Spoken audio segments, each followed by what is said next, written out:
Good morning, peoples. Well, what we got going on here? Too much, not for us. Let's just fold it. It's not even look for a bluff. Bad spot. Small blind special. We didn't get there. Yeah, we've got a big 9 now. Right, pocket fours. Anyway, good morning, everyone. Ain't long in the day, but doing some warm ups. Just to see where we're at with our day. Had a terrible run out yesterday, I feel. So here we are in a little tournament. It's a $2, $100 guarantee. Just trying to get my feed sorted out. There we go, to an opener. Well, just we coloured up Salsa Sorcerer.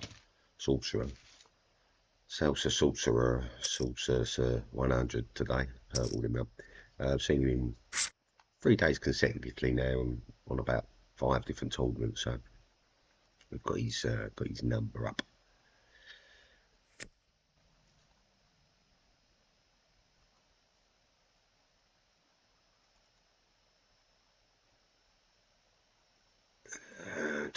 Just checking the stream doodah.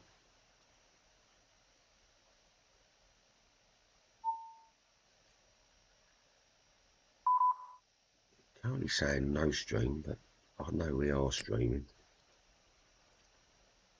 Just I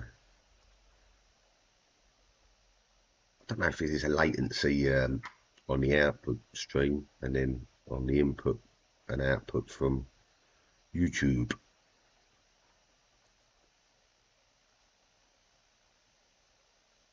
And here we go, we are live. Morning, good morning, afternoon, evening, all the worldly users in the world. Today we will be playing mostly a 4-ring tables if we can, just as a bit of practice for the evening. And we've got a live game tonight as Tuesday night's live. And the Tuesday night live game, we will try and get on a live stream at some point, or not live stream, but at least some footage of that.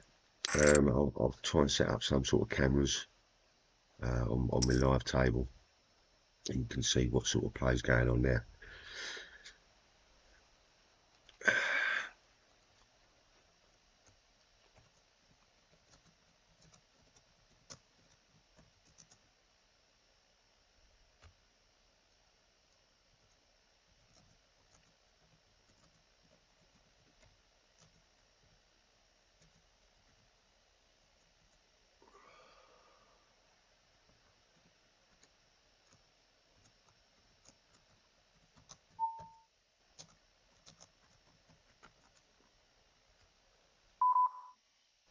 Call him a value.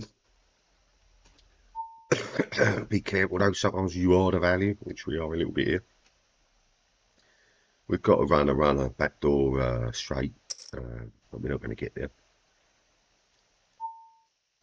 Not even going to get there for value at 78 bigs deep. We're getting out toward too many hands. And there's a 10 that opens it up, as always. When you're looking at that, realistically, we've got the turn card, so we've got 4% on the turn.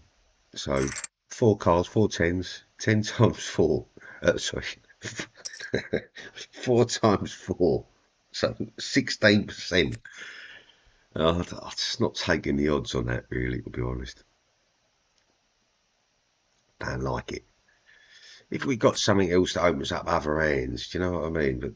But if we're honestly only looking at a backdoor straight, it's not a great, not great odds call. A tight guy here, but he's on the button, so I'm going to take it as a steal. we've got ourselves an inside the old gut shop.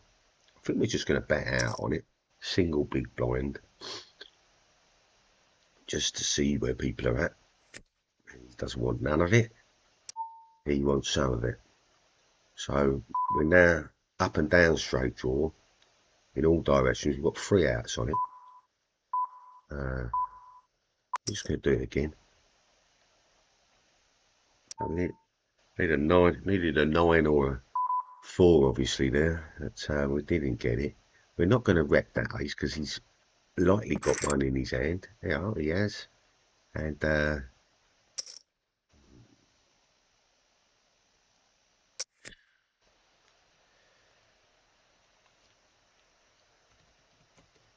couldn't jam that.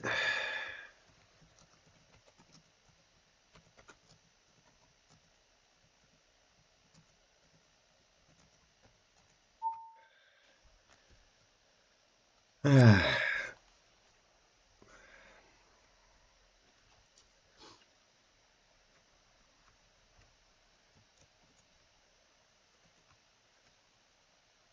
get the old Linky Doos R up there. Let's just go straight over to sheer aspect.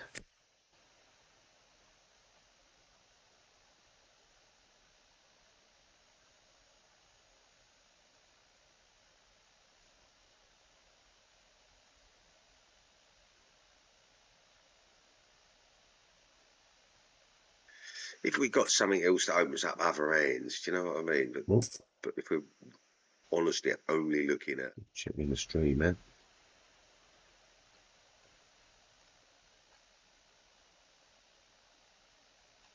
Got a nice delay going through, so that should be all right.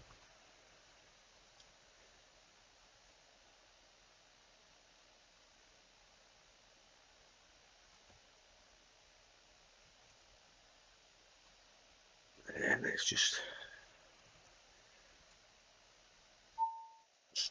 yeah, even allows it. Oops. I don't think it does. Huh. Oh, one of my favourites. Don't like it offsuit.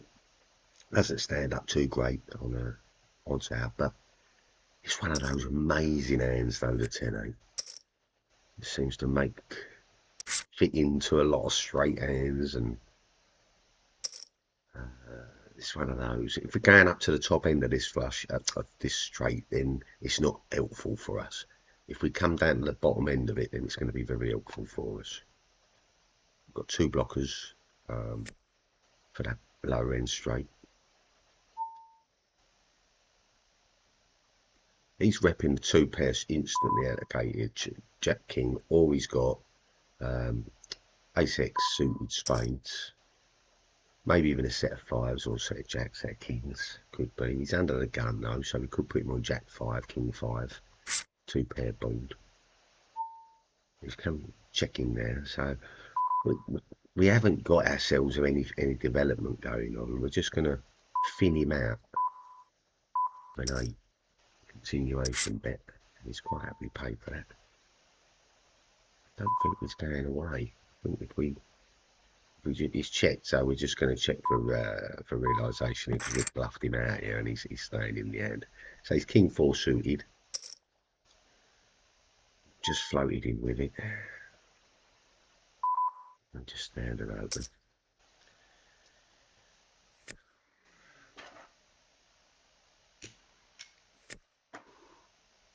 We're not really playing any particular position at the moment because we're still quite relatively deep with chips. Once we get down to like a 34, 30 big zone, then we're tightened right up. And we do have a little bit of play left in us to see some flops, but not many. We need to control the pot sizes if we can. So we've got ourselves again an inside straight draw. No flush draw really this time, and I think we're just going to check in. It's under the gun as put him on Ace King, Ace X, all the way through that board. We want to get some sort of bet in here. I'm going to 2/3 the turn, and that's where we get the fold. Now, we were talking about bet sizing the other day for a brief amount of time.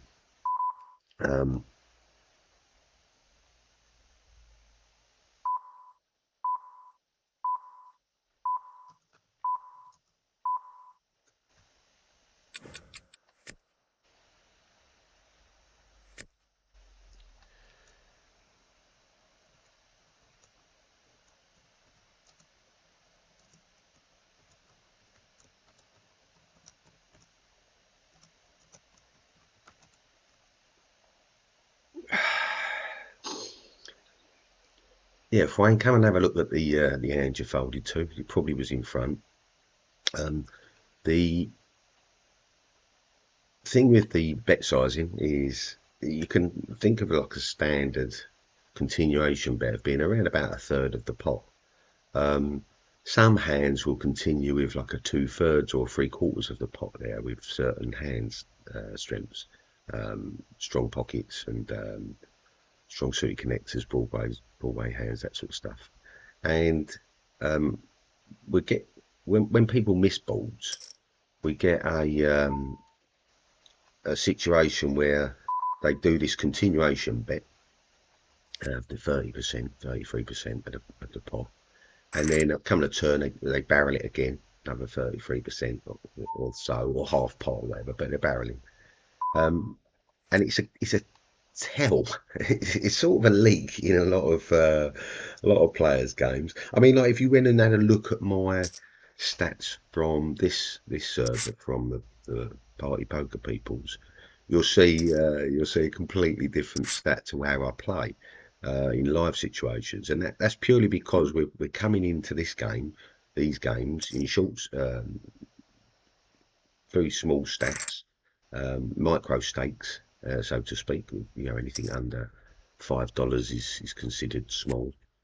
And we're just trying out different spots, different positions. We're looking at different people's play is a main thing of online stuff, because it's very difficult to get a feel of people offline, isn't it? Offline you can have a look at how they're twitching in the seat or whatever, or fiddling with the chips. So where are we here in this round? So we're big blind special, king 5. We're just going to defend it. We've got a button pushing, I guess, on us again. We can defend with a king 5. And we pin down a 5. We'll put a bet in. We'll put in a bet of continuation, which is his 3/5 coming in. So we've got the 6/9 in our hand. He hasn't, you know what I mean? So there's a lot of stuff there going on with the ball that he can't continue on, really. And this is the beautiful thing about the positions, the small blind, big blind. People think you get bullied easily in those positions, and they just see cards and they just fold out straight away. Well, definitely not. Look, straight away into this pot, we're getting way over 3-to-1 our money. So it's all easy call. 5-8 off as a positive, albeit not great positive, but it does have a positive EV. And we pinned out a 5. We've got an 8 backdoor straight. Too many people in the pot to even consider donking out here. You know, yeah, big bet from the Jack-9, or jacks, or 9s, or 5s. You know, you've got to put him here on a set already. And the only way we're continuing here, if we continue and we hit a 5, we're probably low to his set of 9s or set of jacks or whatever.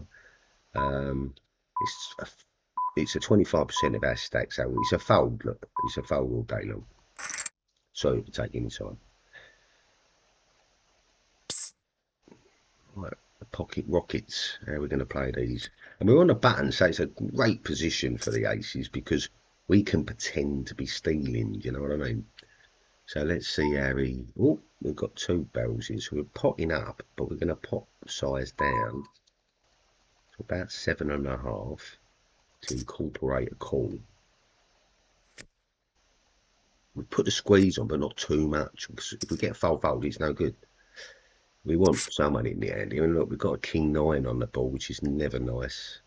But positions they're playing here, you know, it could be king 9 here, could be set of kings, could be ace king. Okay, let's see where he's at. Put us all in. He's got Jack 9. He's got 9 on the board. Well, yeah, middle pair.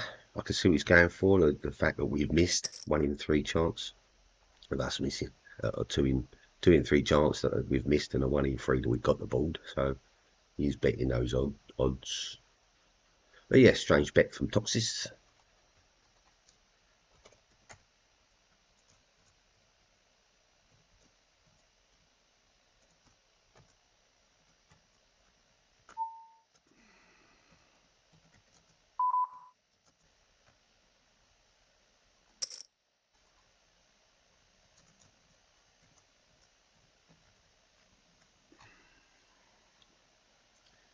Not along and see us, peoples. Come and see what's going on.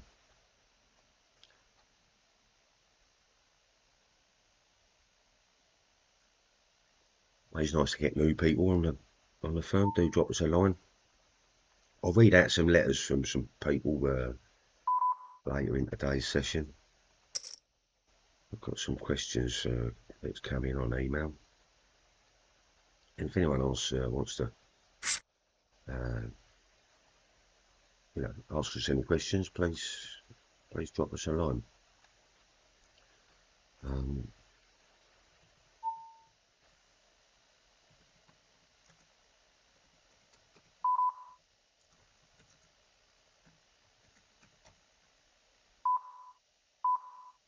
I think, I mean, what's doing that? An ace-5?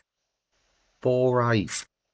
My goodness. Well, he got the full house, so we'll give him that. But come on, guys. I mean, he had the nuts in the end. We will give him that. He had one of the nuts hands, so we give him that for putting the bet in. But when you're trying to knock people out, I don't know. It depends on what the time is of the tournament. When it's in a rebuy situation, you just want to knock as many people out as possible, I suppose, because we want the money back in, don't we? We want people to rebuy back in like he has done. So he's put more money into the prize pool.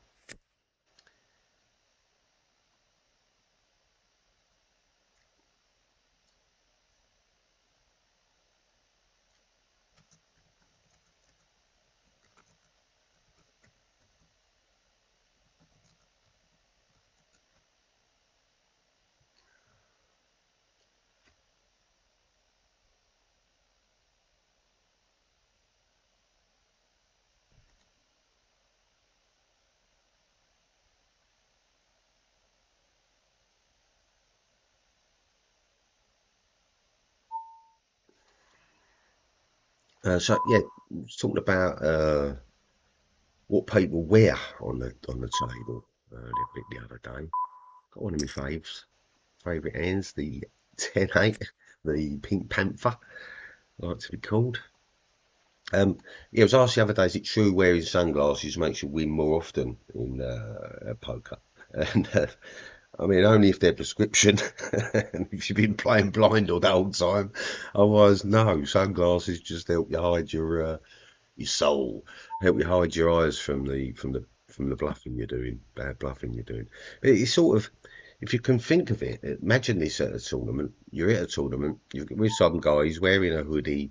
He's wearing uh, sunglasses. He's got all the garb on. He's sitting there playing that game, all quiet and just in the corner. And all of a sudden, boom! This bet comes in from him. He's been sitting there not playing the whole game, and then all of a sudden, boom! A big 4-barrel bet comes into the pot. What hand do you put him on? Yeah. What range do you think he's got?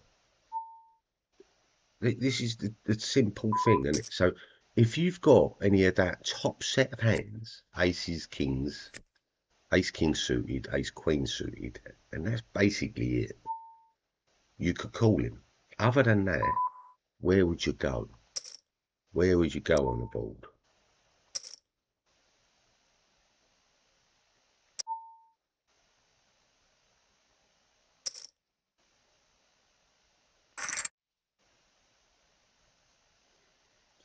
Fuck's sake.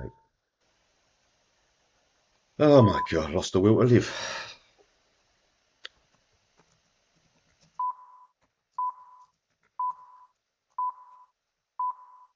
the will to bet.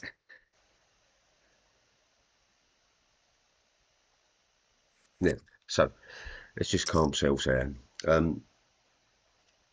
Chipping off, we're just playing absolutely terrible poker at the moment. Let's see if we can get something back from somewhere along the line. Everyone's watching us playing this this betting to bad pots, bluffing terribly. Right, we're not bluffing. We're sort of adding value to a pot that we can foresee a good hand down the future. But we want to get there in a relatively cheap fashion, and we want to see what other people might have. So Alex TS here might have limped in with like pocket kings or queens, trying to trap us into this move. Do you know what I mean? Where we are committing chips left, right, and centre at the moment to people, and we're doing that to create a persona on the table, which is a really hard thing to do in online poker. Very easy to show your stats, but if you want to sort of, I don't know, if you want to play a different game, then you've got to mix it up a bit, and we've got to just give it up.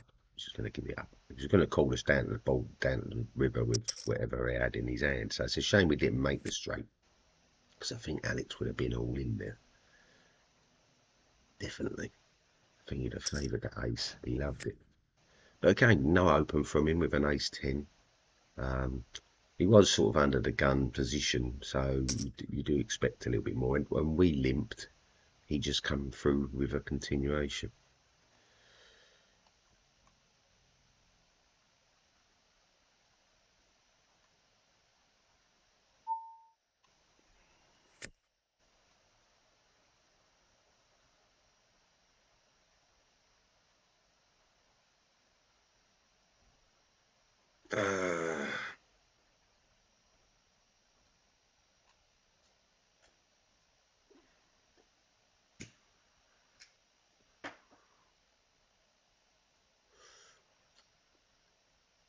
People ask sometimes, what's the best hand in poker? It's the winning hand, isn't it? It's obviously the winning hand. Or it's the one that makes your opponent rage quit. You know, it's pocket aces. Mostly it's any hand that wins a massive pot with a terrible rivered card or whatever. Do you know what I mean? One of these horrible, he's got one out in God knows how many. And it's a miracle, the miracle card comes out. The people goes, oh no, it can't be a 6, and bosh, the 6. Or everyone can see the board and can see the card that it's going to be on that river to kill the person there with his pocket aces or whatever. So we're gonna check out onto an ace board, because I think Top's gonna bet. No, he's not. We're gonna bet him. He's gonna call us with an ace all day long. Oh yeah, cool. Called that day all day long. Ta-da, man. Don't know what he was doing. I think he was just going for a big bluff. Didn't think we had anything. Yeah, happy days are here again. Yeah, I'm just going to min raise it to put a bit of woolies up them.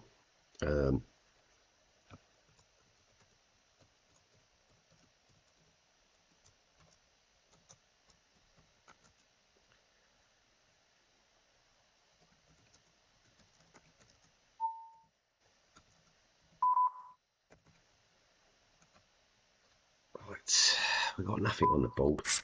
We're going to check it through. Inside. You know the 10's coming if we fold. Probably been the 10 of diamonds. Geezer's probably all over this with you know, Jack 9. Okay. Ace 8 on a cut-off. And we've got an early raiser. Low jack, or under the gun 2, wherever early position you want to put that person. Mid, you know, you could say he's even mid. I think we're going to put him. We're just going to give him some respect here. We don't know where he plays. We're going to give him a bigger ace than us.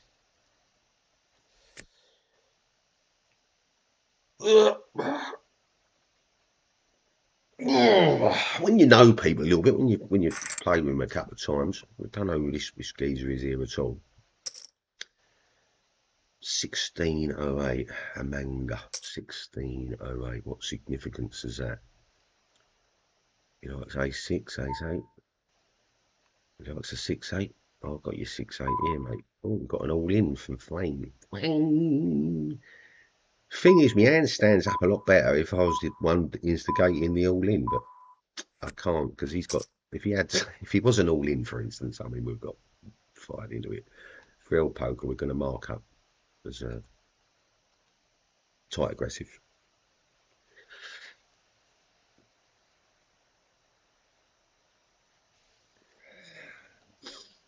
We've run into Phil a few times before. Frau, I think that is it. Woman poker, I don't know. What's Frau in German? Frau poker. I have to. Someone asked the other day, how many bad beats does it take to become a poker pro? I think it's somewhere between 1,000 and I've started talking to myself. When you stop blaming the cards and start blaming the universe, you're getting close. I think something like that. But no, I don't know. I think that there's no such thing as enough bad beats. That's what I say. You need more. You need so many bad beats that your skin becomes that rubber stuff used in ballistics for shooting bullets into, and just absorb the shots. Yeah, definitely. Can be one of the worst games and the best games, isn't it? You know, a friend of mine always talks about the pain and the pain in poker, how there's a lot, you know, you either inflicting the pain or you are the pain, you know, you're either getting it or you're giving it. And even both sides is fun for people and nice for people on both sides. Some people are sadistic, some people are masochistic, you know, like, so we've got all sides of this being feathered to, haven't we? So we've just got a limp here, which I hate people doing on the small blind position. Realistically, it's a fold. Only limping here if you know I'm a serial raiser like that, and you've got sort of pocket aces or pocket kings or something. Then you want to entice a bet from me. Now, I've seen this before. They know that I'm a serial raiser, so they're limping with aces or kings. I'll then put a raise in, and then they come over the top of me. It's like, well, hold on a minute. What hands do that to me? Can I recall that ever happening before? You know, yes. So it's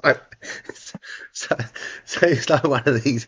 It's like they're down in Vegas at the Bellagio doing this thing with the James Bond. They're shaken, not stirred. You know, like doing a move in poker where the move's just not working or not going to work.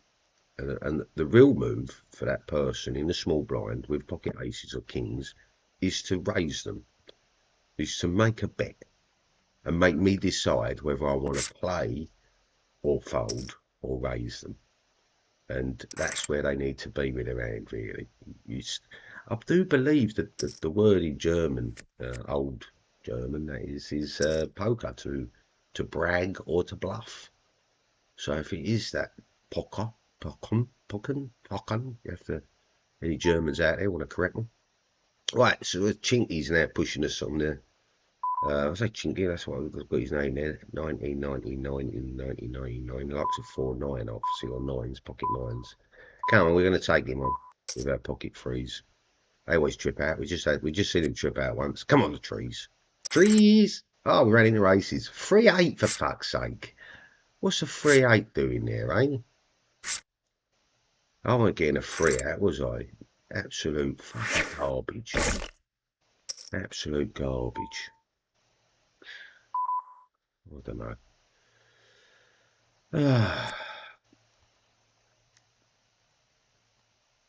And the other goes, pocket jacks, no flipping raise. The other, it's like, you can't write this stuff, can you? Limpy loose. Jesus, we was both still to act, so we'll give us our credits. But the jack's there limping through. I'm going to put a bet in here. I'm going to 33 it. Checking the turn if we miss or hit. So whatever that turn is, we're going to check it. We're going to make it. We took it down early. We only put a little small bet in there, so it's not the bet size. We could have put one big blind in there. I think he was folding.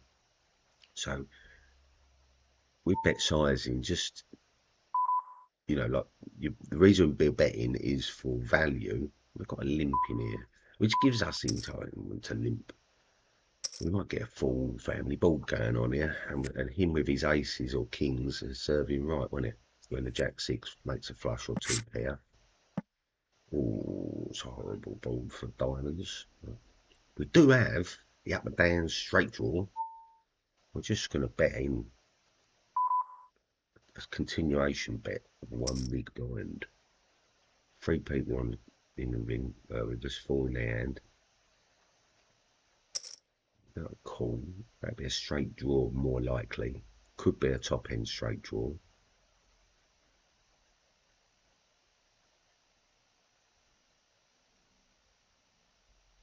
Jack Queen is a worry if the 10 comes out. But there's a 7 for a 7. Small blinds. So these were first to act. So we've got them chipped. He's my worry, but come on, we're just going to squeeze it. We're going to squeeze it.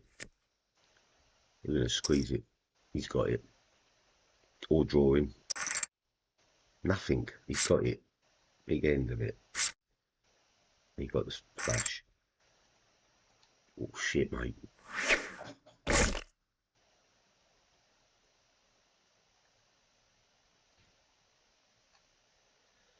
Well, not bad beats, you know, just bad calls and bad decisions sometimes is the best thing to say. It's easy to blame a lot of your poker on bad beats and whatnot, but sometimes it's just bad calls or bad play, you know. You just want to be a little bit selective on play in certain tournaments and how you're playing and what you do.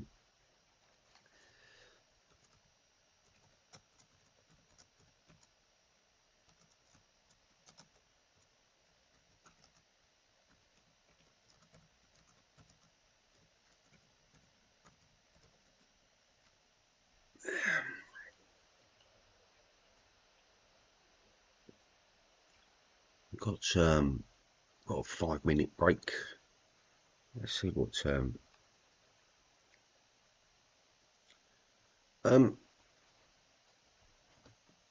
someone asked me what ICM was. Is it a type of milk? The ICM is an independent chip model, and it's how your chips translate to real money in tournaments, basically. It's unlike milk; it doesn't go up well. It doesn't go well with cookies. It's just a way of seeing what your chances are as a percentage run of sometimes in a money situation in tournaments, bubbles. You can what likelihood is it of you getting first place, second place, third place, fifth place money, 10th place money? You know, you can do a calculation and see where you're at, basically. Some ask, can you win a tournament by folding every hand? Well, technically, yes. If everyone else spontaneously combusts, assuming normal temperatures and functionality and functioning humans, no, you can't by just folding out a tournament. You do need to play. There is certain hands that if you get one now, let's say if you've got in the region of like 220 to 250 hands before you for every pocket aces, say. That same could be said for if you were to get an ace king of clubs.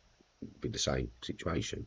But ace king off of any suit, or um, you know, we're still looking at these sort of numbers of, you know, every 200 odd hands or whatever. So if that is the case, and if there's another thing, you're going to get pocket pairs every sort of 17 odd 20 hands or so, you know. So there's always going to be a situation where you can say, right, okay, if I go to this tournament, I'm only going to play these hands. Right, I'm only going to play aces, kings, queens. Queens can be my least favourite of to play, and I can fold to a 4-bet of queens. Yeah. So if there is an under the gun position raise and then a mid position re-raise, I could probably fold queens in that position. Yeah. I'm probably depending on size of pots, obviously. If it's still relatively cheap to stack size, and we can get a call going on, and know it's not going to get jammed on, you know. We know the person in C1 under the gun's likely to flat call it, you know, and doesn't normally take a position of 5-betting or whatever. Then yeah, let's chip in, float in with queens to see if we can tag something out, or see where we are with a board after. You know, if we get a check on a dead board with no paint, no aces on, no flush draws or whatever, then there sometimes could be a situation where the ball gets just checked down or whatever, and our queens stand with against an ace king or an ace jack or something, you know. Or you can put your bet in to see where you are sometimes with your queens, can't you, on a flop dead board. Be careful though of the trappers. So why do people say nice hand when it clearly wasn't? It's a poker speak for I hope you get hit by a small meteorite tomorrow, or it's manners, mate. um, they say manners matter, you know, in poker, even if you're streaming like myself. I don't.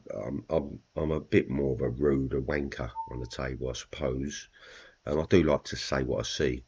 If I see bad playing, people doing bad stuff, I tend to say it. You know, I'm not going to walk past someone slapping some woman round the face in the street. I'm going to step in and slap the geezer back. So if that's me out in the real world, what am I like on a poker table? I'm exactly the same. If someone's fucking about, doing pissy things or mucking about, I'm going to tell them they're a prick. So if that's happening on a, you know, poker table live, that's going to say it's going to happen on streaming. I'm going to tell you you're playing like a knob, and that'll be it. Right, so we've finding ourselves all this chit chat. Find ourselves in 23rd out of 24 people. We need to make a move, make a duvet in a minute. Just getting bounce tables. Sure everyone's still there. Let's have a look at some positive EV. Really, that's what we need.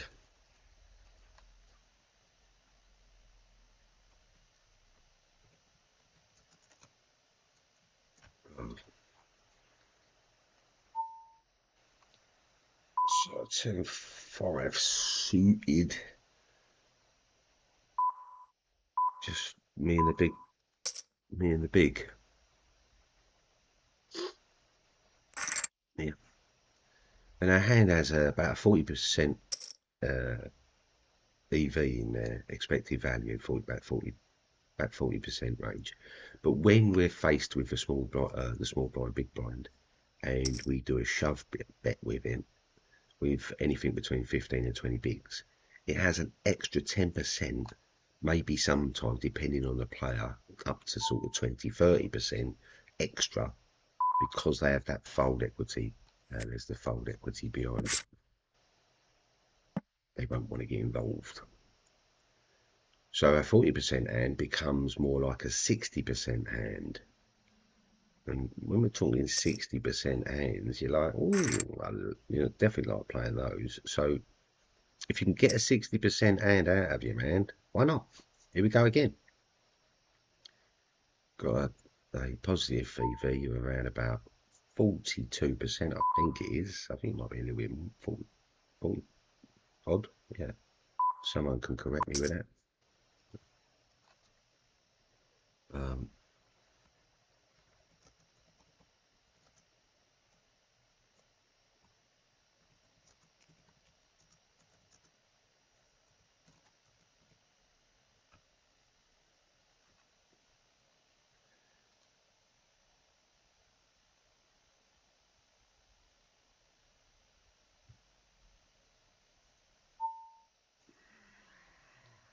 So he's repping the ace or the 7 or the 4. The 7 or the 4, I think. Oh, pocket pairs. I think we're gonna call him. We're gonna call him. Let's see where we're at with this hand. We look like we're going north out of the tournament at the moment. And he's now. We're just gonna jam him in there. Oh, we're getting ripped off. 8.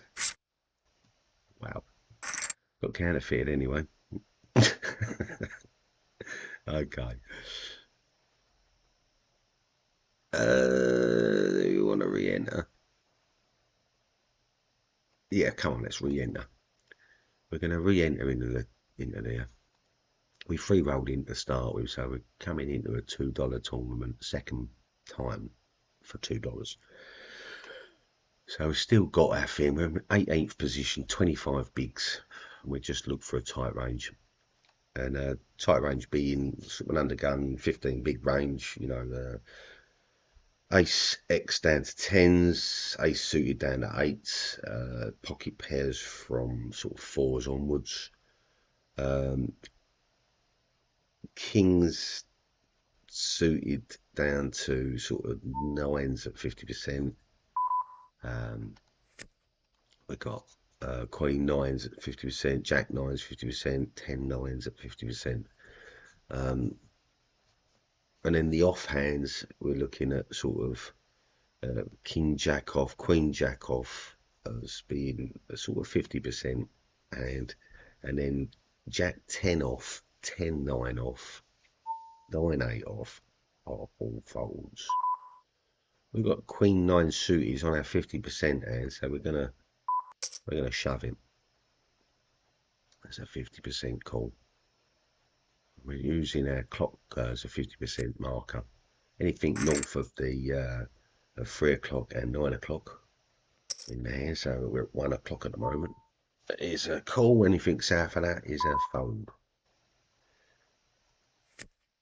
And it's the only way I can really get a true representation of a 50-50. If you imagine a coin flip would work also. And we could get heads, heads, heads. And that's the beautiful thing about a 50-50. If you keep it on a randomised scale like that, again, we're back in here with our, we've got Broadway offhand connectors, offsuit connectors, which work well. Work well in positive situations. It's one of our callers, one of our pushers.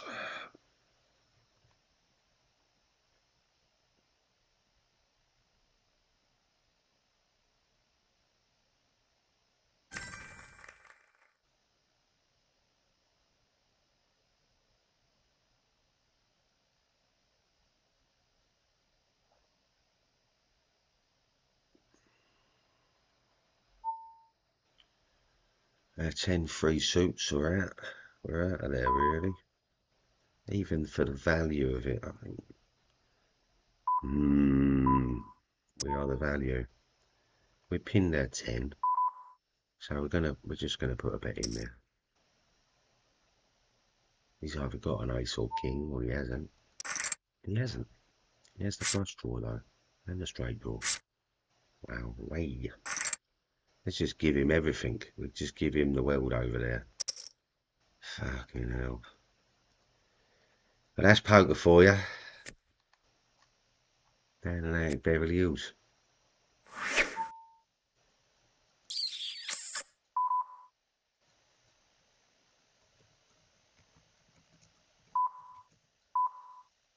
streaming today.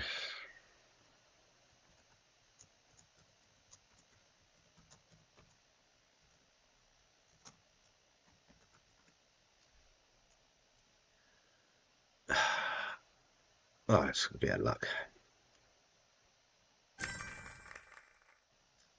King 2 off is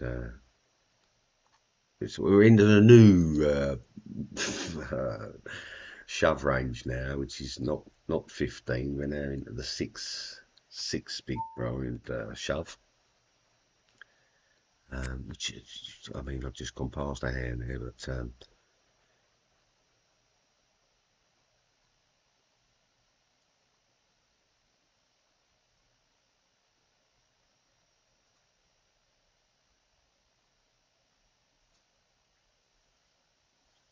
yeah.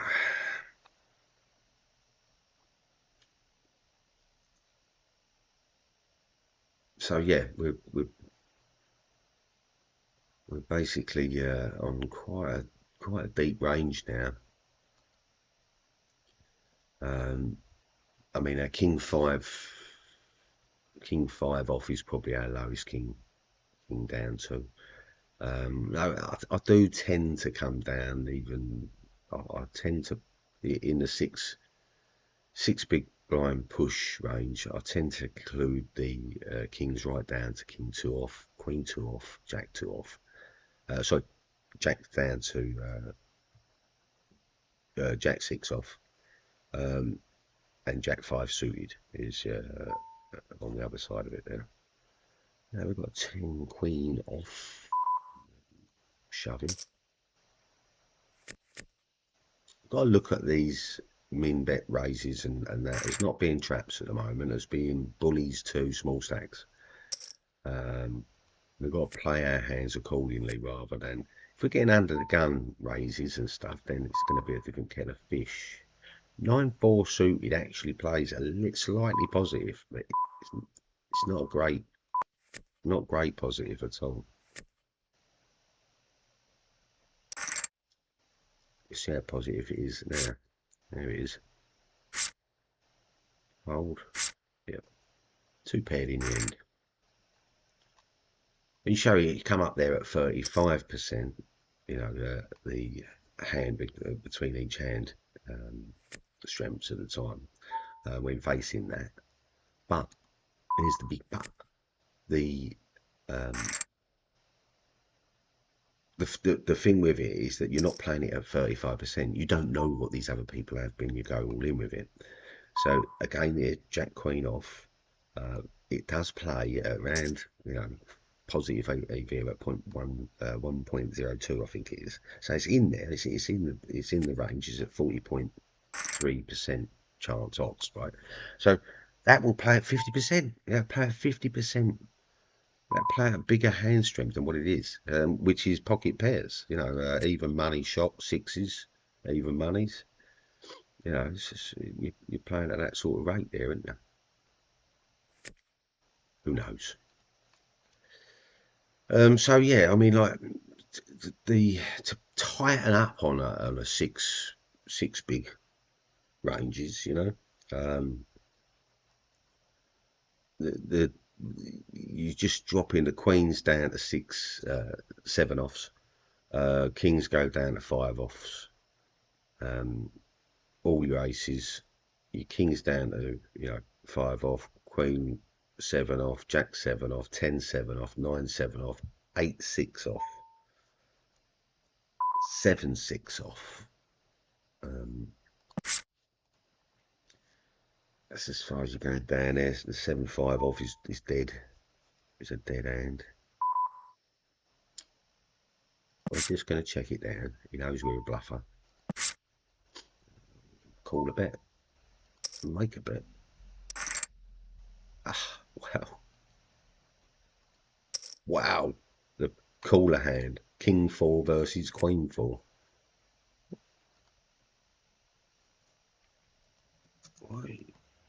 Why are you putting money in?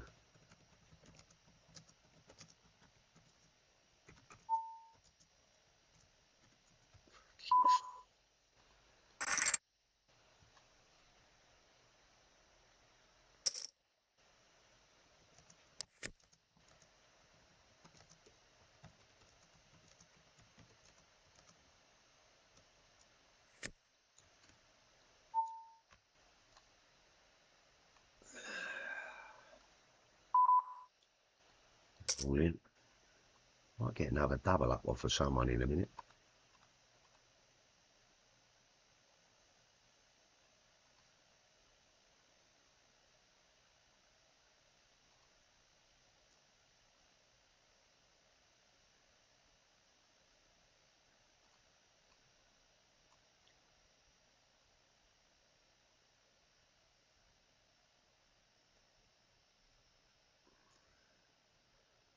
So what was the other questions? Let's have a look down here.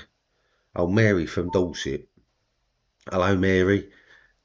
Thanks for the biscuits. I won't say who ate them, but just say this: the dog was nearby. As asked, she said, "What's the official rule if two players show the exact same hand, whereas the pot is split and both players must make eye contact and say jinx? It's tradition."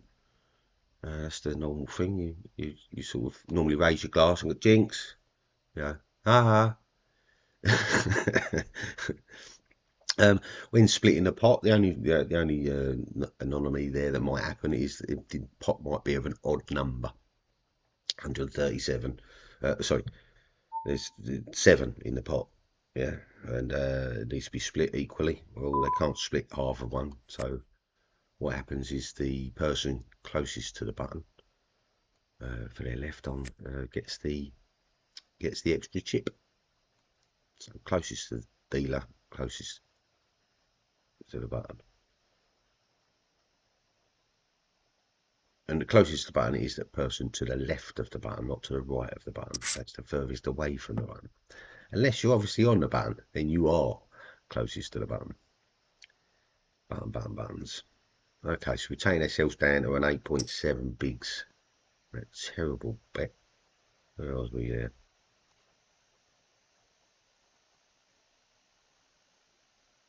Ace-4 ran into set there, didn't we? And wow, what's our chances? We made the right bet. We did the right thing, and someone got lucky, is how I look at it. And people go, "Oh, he had the better hand, 8 over ace." Well, yeah and no. I had the better hand here, but what happened then? It wiped out. Wiped out for no return. Alright then, let's see what we've got going on. See if we've got a ticket we can muster up.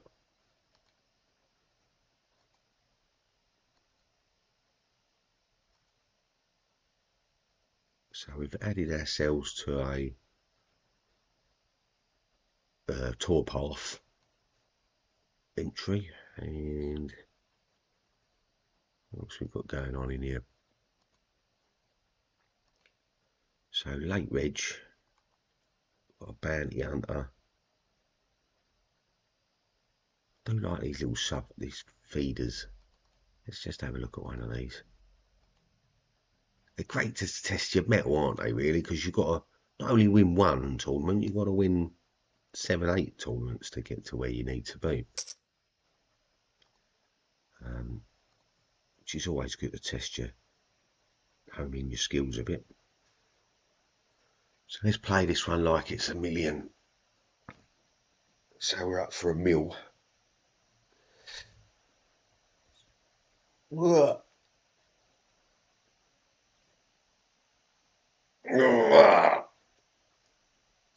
Let's just grab a bite.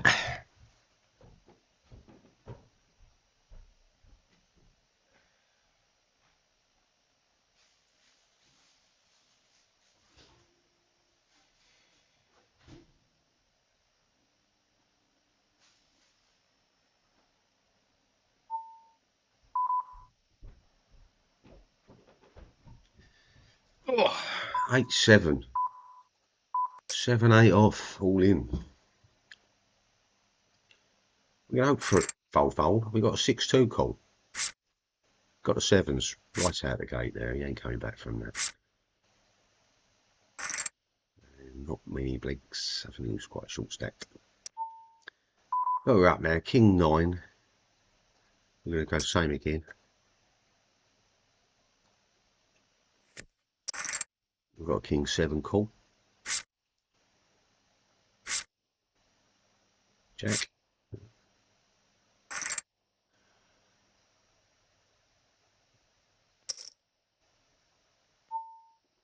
Hold that out.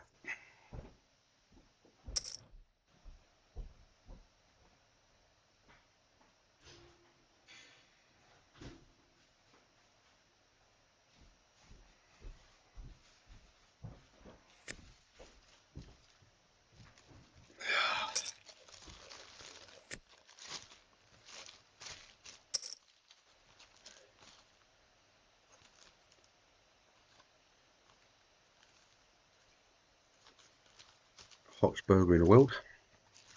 Ouch.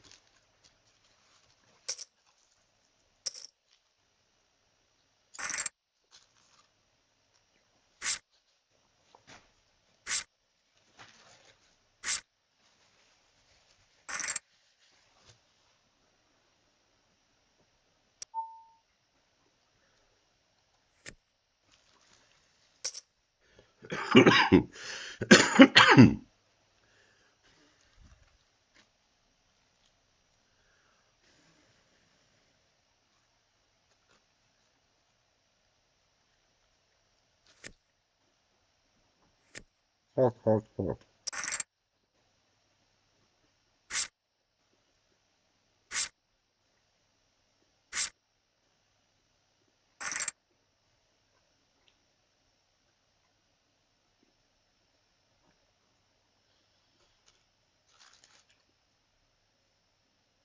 Not sure what happened to us then. Oh, we've been moved tables. Got bounced on the table. Straightforward.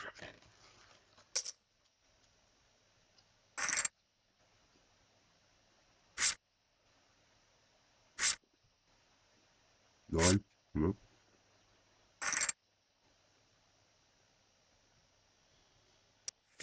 Well, Mark missed his 9.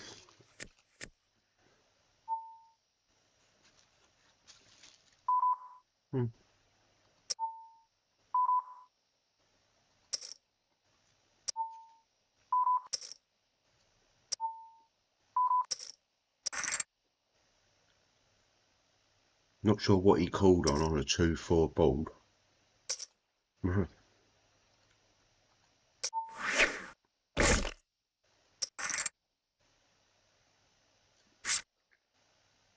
were purely on spin up mode there, weren't we? Missed completely.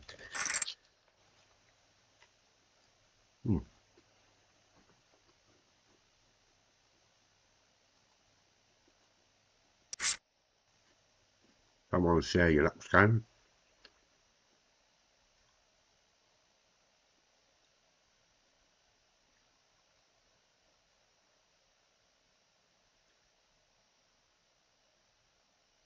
What we got here?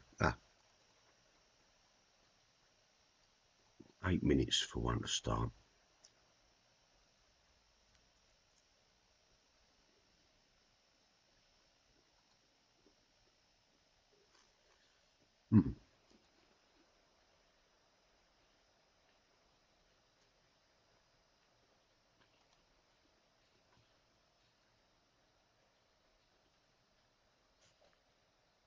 Okay.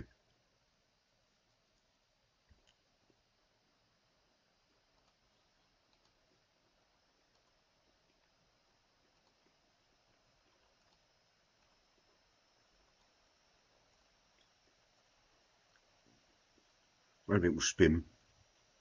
It's a stake money.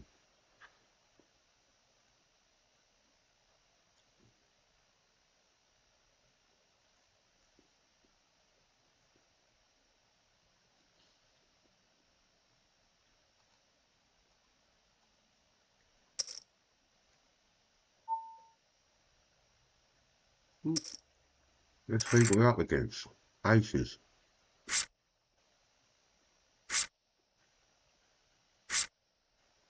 All good. 1.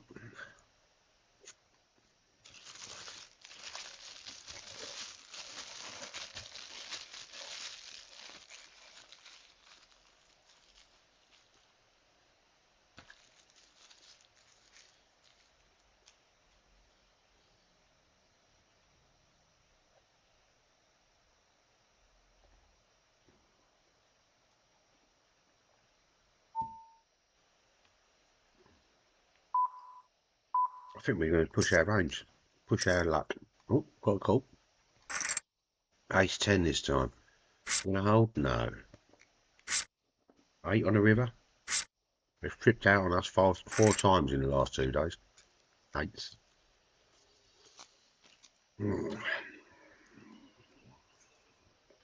So yeah, the 8s there are just a very typical even money shot. And the ace jack has a 50% chance of hitting a card by the river. We have a very little chance. We still have a chance, but it's a little chance. I think the chances of us tripping out the 8s is about 17 to 1 shot, 20 to 1 shot.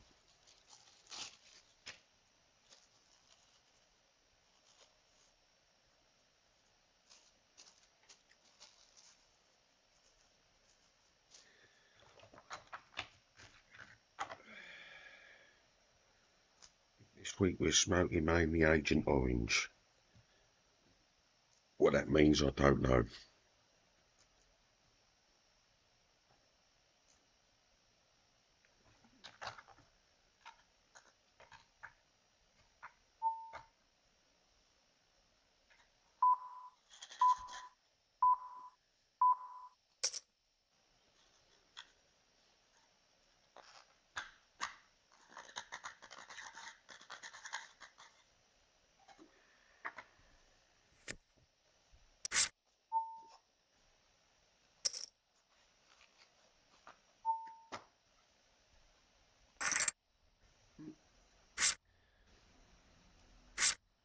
Going to get much in the line of luck today.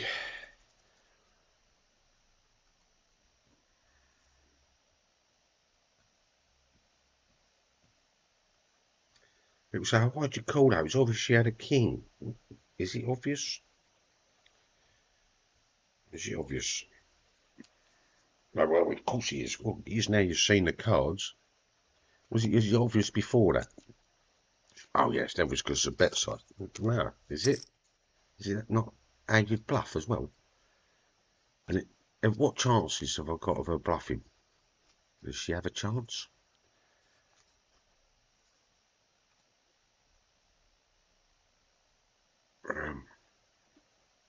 We've got our tournament deep stack starting.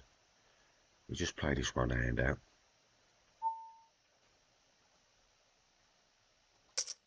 Just try and bet it in, see what anyone does. Called down to a river probably. Feed it.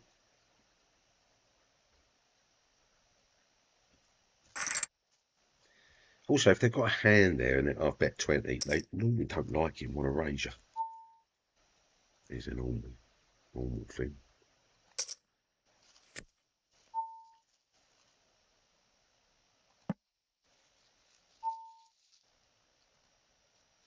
Seven? Not today.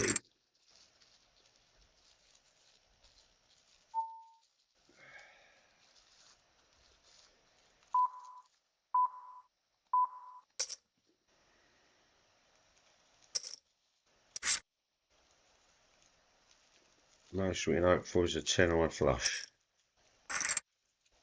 Don't want a flush. Oh, we got it. Got last place.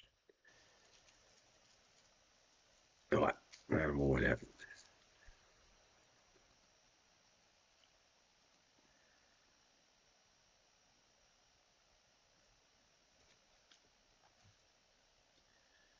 We're just waiting for that one to start there.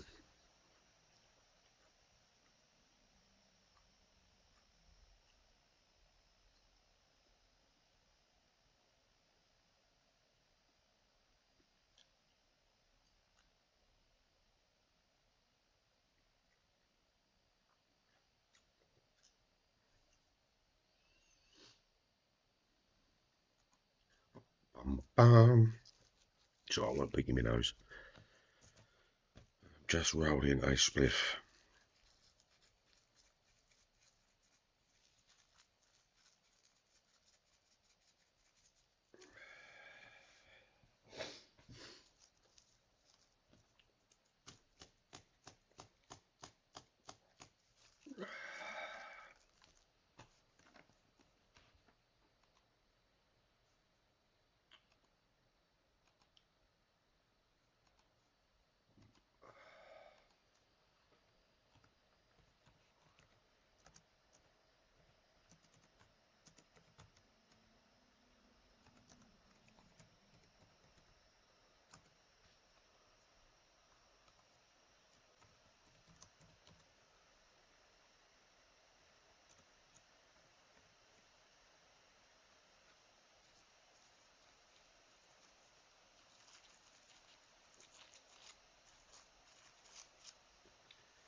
See if we get any new peoples today.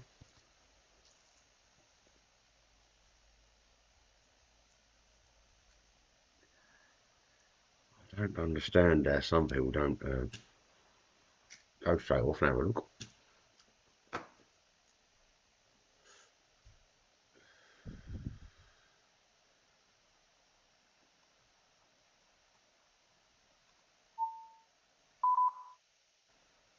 So we're just multi-tabling here again.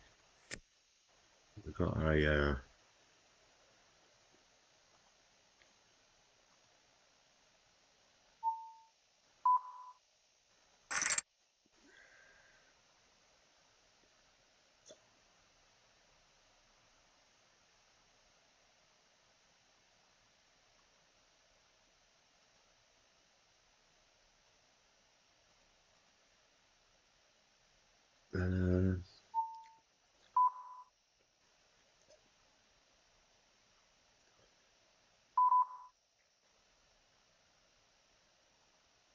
it's open.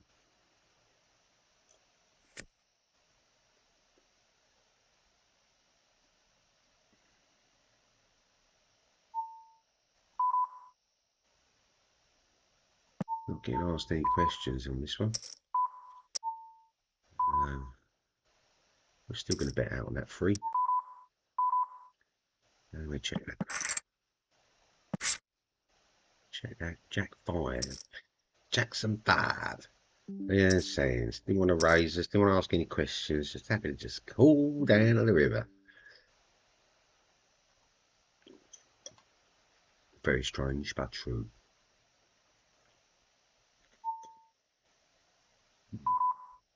We do get a lot of that from our female gamblers, the non-betters, the limp callers. Some people say, oh, it's not just because they don't have the aggression. I don't think you need aggression to play poker. You just got to show aggression, haven't you? That's all you got to do.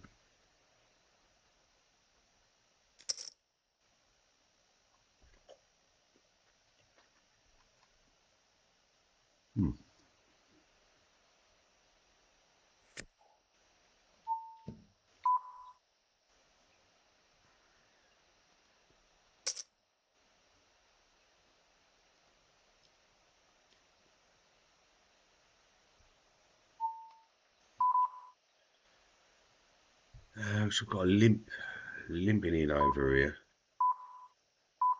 Let's just put a standard in.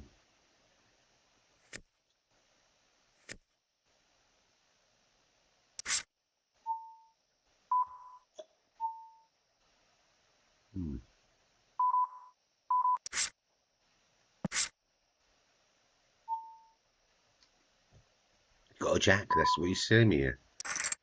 No, he's got an ace-6. He was telling me he had a jack or a 9. That's what he was telling me. And that's what if he had a jack or 9 there, people would have been saying, oh, what a terrible call. Who called that? This is obvious he's got it. No, it's not.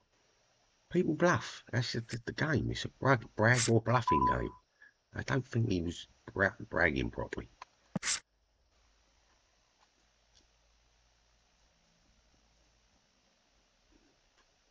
Because if you had a jack, you'd be worried about getting your money in a bit more. I think we've got a bet on the top area, even though we've got Frank on the line. If it was late in the tournament, then it could be a different kettle of fish. Checking that. 9, 6, ace 8 and the 7s. We took it down.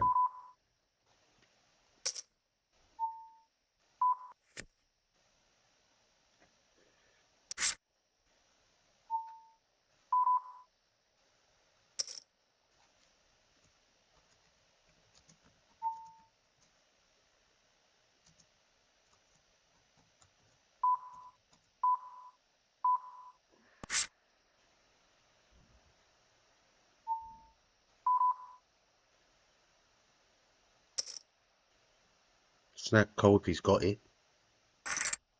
Snap fold if he ain't.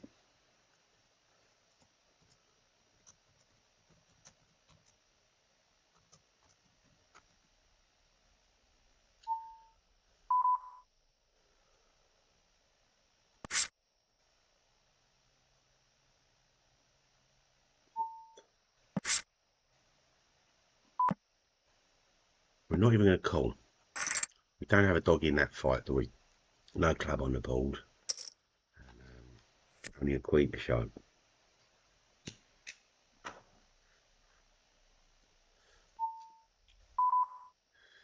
Got a limp in on the button. So let's raise a small blind. Getting asked no questions there on that one. Well, we've got a top pair, so let's check out the aggressor and see where he's at.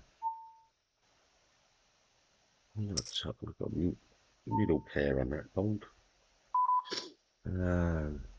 Let's come over the top of him and see if he's got a bigger king. Yes, he has. Get split pot.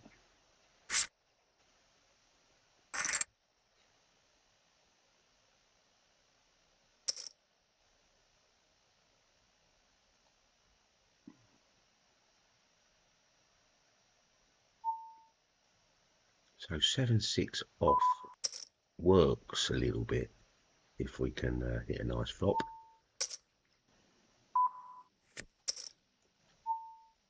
If we can get to a flop.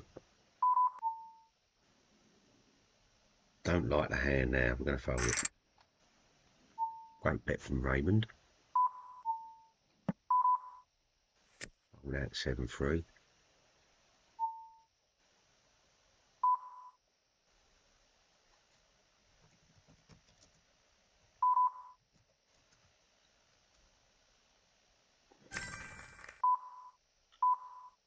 Check in.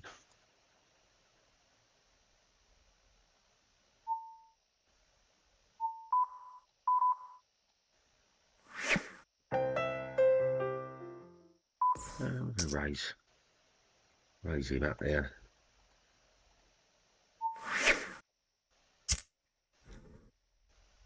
Oh, horrible ball for us, but let's just put a bet in with Raymond. He does like an over bet. He's got a draw. Got a draw. Did he get it?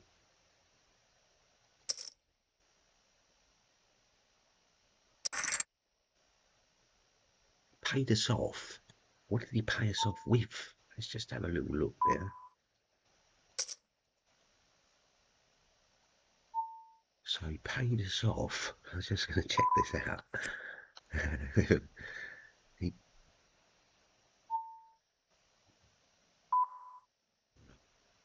It's just well, too many things going on at the moment.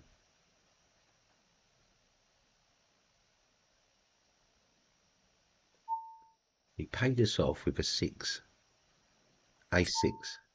So he had he paired the top pair, top kicker. We'll give him that. We've got top pair on the ball with a terrible kicker with a flush draw. We'll just show him that pattern.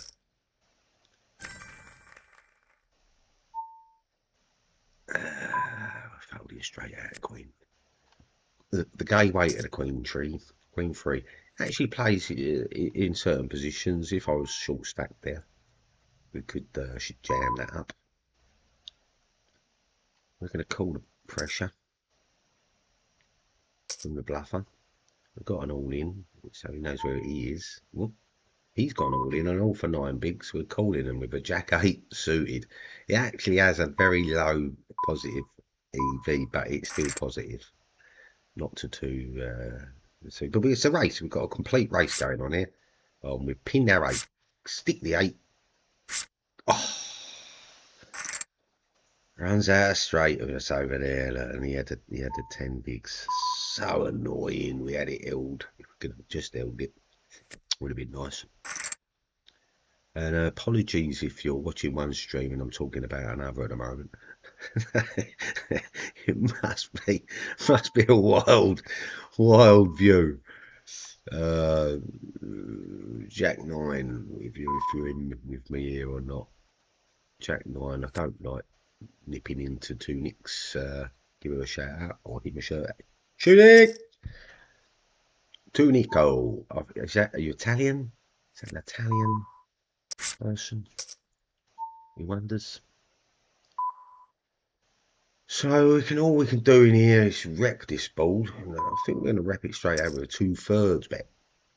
The buttons come along for a ride. Okay, we're out of the other tournament, so that's good. We're not going to rep anything else. He wants to say he's got an ace. He can say he's got an ace. He can have it. Not even going to get down that route. And the Janana, the Jack 9 off, is definitely not a playable hand in a lot of situations. It's a full-on gambling hand, and a lot of people reserve it only for cash games. It's a bit of fun. I do like to see it as a bit of fun sometimes. And when we're sitting with 162 big blinds, I mean, we've got quite a bit of play going on at the moment.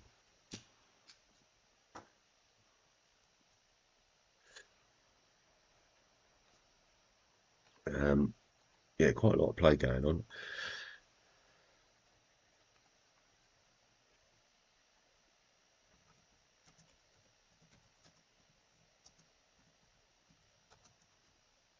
And just looking back at some of the other emails we've had in, is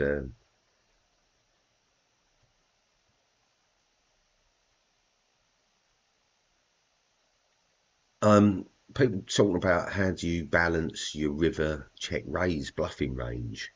How do you get a balance on that? Simple, I don't. I just click the buttons and pray that the solver works it out and forgives me later.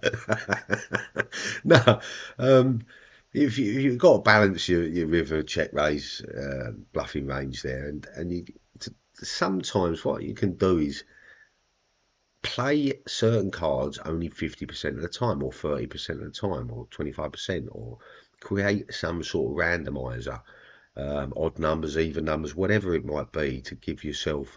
So you take the question out of your head and put it onto a device. That's the best way I can describe it. Is that I haven't got to make a decision to call or raise, or raise or fold or whatever. I can just look at a clock or look at a random number generator, and it will tell me whether or what I'm doing at that particular time.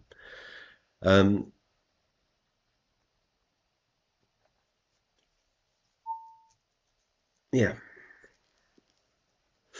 Tunic limp raise. They're getting a call from us all day long. I'm going to check them. I'm going to check that. Flopperoonie. The Queen and the 9 is not favourable cards for us. The 5 is. We can't really continue only with our Ace X. We can say what cards they're missing with there. They've got Ace 10, Ace Queen maybe. We're putting a King 10 in. I'm going to stick a King 10 in that range. So they're sort of gut shot now on that Jack.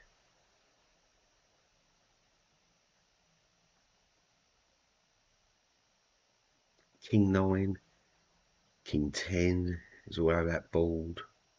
Jack 10's there, isn't it? Oh, it's the horriblest card. But because they check that turn, I mean, I'm going to bet it. I'm going to bet it at sort of 75% of the pot and see if they come in for the bluff, or they come over the top of the straight. We really looked at our hand. You've been looking at hands. My favourite. Love it. Love it. My favourite.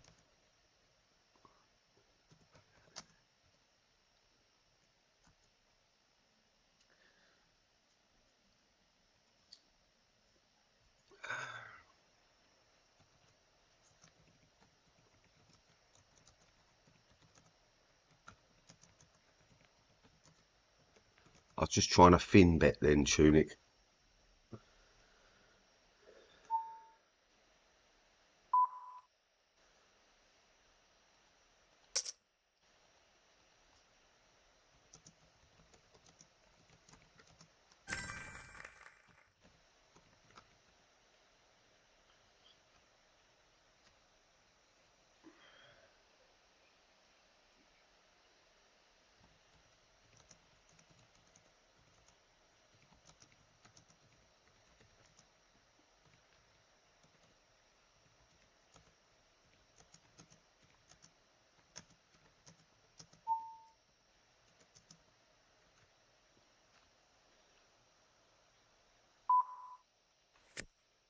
Yes, got to sing it to the theme tune of Pink Panther, the 10-8. 10-8. 10-8, 10-8, 10-8, 10-8, 10-8, 10-8, 10 and an 8. It's the reason why it's my favourite hand is in twofold. One, my mentor gave it to me as a hand because I didn't have a hand. I didn't have a favourite or any hand that I chose as my own. And we've got people in our club that we've got the no fold, 9-4. His nickname is No Fold. He always plays a 9-4, and we called with the name the hand. We've now named the hand No Fold. Um, and yeah, mine it happened to be the 10-8. And my guru, my mentor that gave me the hand, basically just said to me it's the most hit hand in poker. And I took it away thinking, is it? How can it be? Is it possible that there is two cards that are the most hit two cards in a poker game, right? Realistically, the answer is not. It's random is. But here is a beautiful fact about a 10-8, is that it makes 7 straights. And if you think most hands only make the 6, and it's that middle set of cards, that 8 and that 10 in the middle there, that's still completing a lot of straights through the board, as opposed to the 10-5 completes all straights. You know, think of it that way. That's a great bet from Bong. Under the gun bet. He's ace queen, ace king, ace jack, queens, jacks. You know, oh, he might be a fan. He's beautiful pot at the moment here. If he's ace, you know, ace queen, his person could be jacks, or vice versa. Could have a queens against jacks. Could have ace queen against ace jack here. Neither hand's giving up. I would say though that the ace queen has got a combination there with the hearts, hasn't it? The ace jack doesn't. Just as the ace hearts in the combo possibly. Oh, there's the queen that we've worried about. That's the one. Because look at something like you know, queen 8. That would be funny. Queen 4, queen jack. He's checking because he's worried about a full house here. I think he might have tripped up, but we'll soon know. It's great to find out on this hand though, to see where he come donking out with. Basically under the gun, and also in first bet position after the flop. He doinked out as well now. Well, we might not see it if he's been bullshit. We've seen it, right? So we've got the flush, we've got the ace flush, but what hand did he possibly call on? Has he got... Oh, please don't say that. He hasn't even got a heart in his hand. Okay, let's pot him up. So he didn't have... He had the queen, so he tripped out. So Patter put a great value size bet in there that got trip kings to call on a flush board. And that's the thing, is that what value can you get in that will keep a trip kings, or so trip queens up and in the bet? You know, someone calling a bluff. Now, me personally, I think you've got to sort of you've got to look at getting the pot regulated there, getting a polarized bet system, polarizing your bet, so you basically, they don't know whether you've got it or you haven't. You keep doing the same thing on that river bet, and I think it's around about 1.5 to the pot. So if you're looking at a pot of 100, you need to be good getting in there 150. Now, getting cold on it means you're going to win the 100. Let's say it's half your money, so 50 there plus the 150. You're going to win 200 for that pot. If you get to the pot or the river and you just pop bet it, you only get another 50. So you're going to put 100 in. They put 100 in. You're going to get 150 back. Yeah. So one side of it, you'll get 300 back. One side, you get 150 back. Now, that's double its money. Yeah. Now, if you've got a 50% chance that they call and 50% chance that they fold, then that means that if you do the same thing each time, 1.5 times the pot, means that in theory you're doubling your money every time that situation occurs, whether you win or whether they call you or not. And that's the reason for polarization. So we're just going to bring him back up. Wants to bully us. Great opening from Giovanni. Play him quite a lot. We're going to set him. Loose in a mid position. I've got him down at. Very loose. 3-4 suited mid position. 2.5 bet. So wonder what they come in here with. We're going to 75% of that. If they want to check it to us. It worries me sometimes to check. It's a trap move. So a 3 checks, 10 bets, that sort of thing. I didn't want to get involved. So we've got another nice Broadway in premium hand.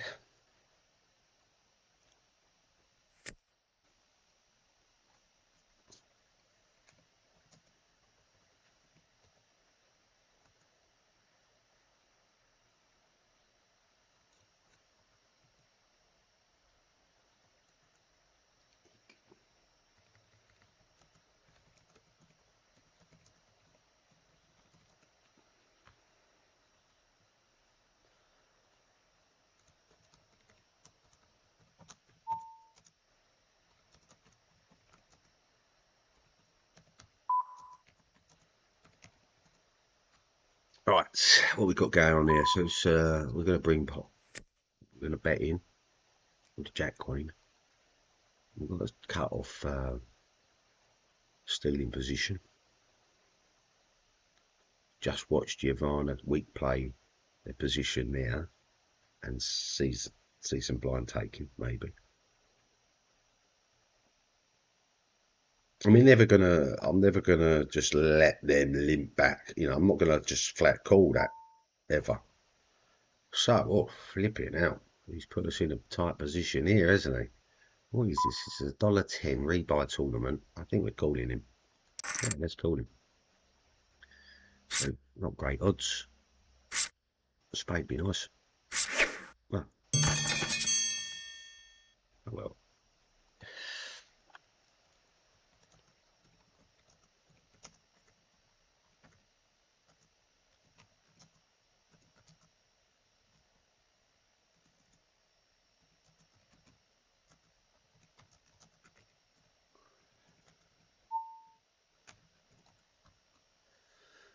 Right, so short stacking it. We've got a push here for the thing. Let's just go straight in with it.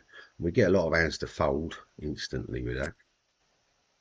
The big hands ripping us our hand off. No, Giovanni doesn't want to take on the beast. So 27.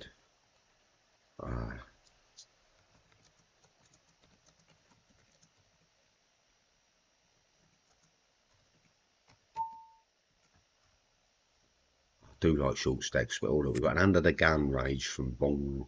He does tend to play a bit premium. Mark him up. He's marked up as a tight aggressive. So we've got to put him on an ace deal here. Ooh.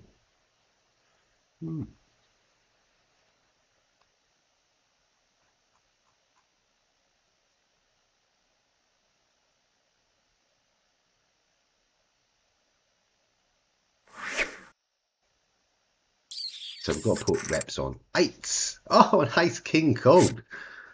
Oh, go on a king two. Come on. Oh, dear. Okay. Oh. That's one for the files. Okay, we're just going to put up again. Anytime anyone opens, we've got a premium, we're going to open, reopen. So we went from 29th out of 30 people straight back up to the stratosphere of, I think, around about 20th, I think. Oh no, we're still showing at 30th for a place. And we're going to a 5-minute break. So we was lucky. If we went out there, we was rebuying back in, wasn't we, for £1.10 and coming back into a tournament with more chips than what we've actually got now. We would have been on 126 bigs rather than the 80 bigs that we're on. So it's one of those, it saved us £1.10 or $1.10 or a pound or whatever. But I don't know. Is a pound? If someone said to me now, do you want to top up a pound for 50 bigs? I think I'd probably pay for it, to get myself back into a chip position with everybody. At the moment, the whole field can take me out, which is never a good position to be in. The one good thing about the position is that it does get called quite considerably. So yeah, I've just got to go and we'll have to see what happens, what occurs there.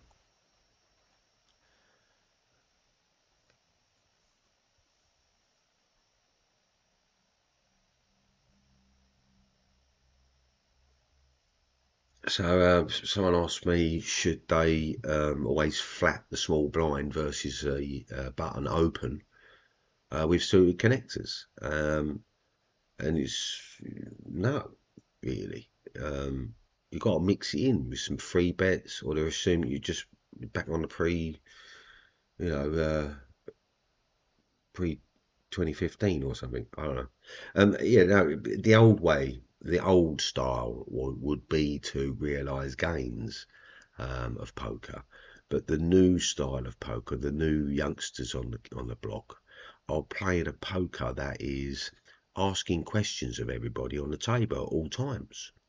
They're betting into things that you can't see or whatever, and they're making moves that you're not really looking at. And yeah, you can catch them. It just costs you the money, doesn't it? You've got to call off some big positions and either catch bluffs and then analyse how they got to that bluff situation, and then analyse their real hands, they didn't bluff on, how they play. And a lot of people sort of their tells are where they're doing what they think someone would do in that position, rather than doing what they would do in that position. And some people say, oh, well, it's always the same, isn't it? Well, no, it's not. It's different for all the people you're playing on the table. If I'm playing very particular type people and they open under the early positions, or they're on let's say they're on the big blind, and I know the type of person now, and I make an opening move and they free bet me, I'm going to fold to that person 80-90% of the time. And that's because I know them. I know the person, I know the type of person they are. They won't bluff. They're not bluffers. They bluff in very slim spots, and they choose that spot themselves. They don't get forced into it by someone betting into them. What happens normally is at a passive table, they will make a bet reaction to take it down or bluff the pot off.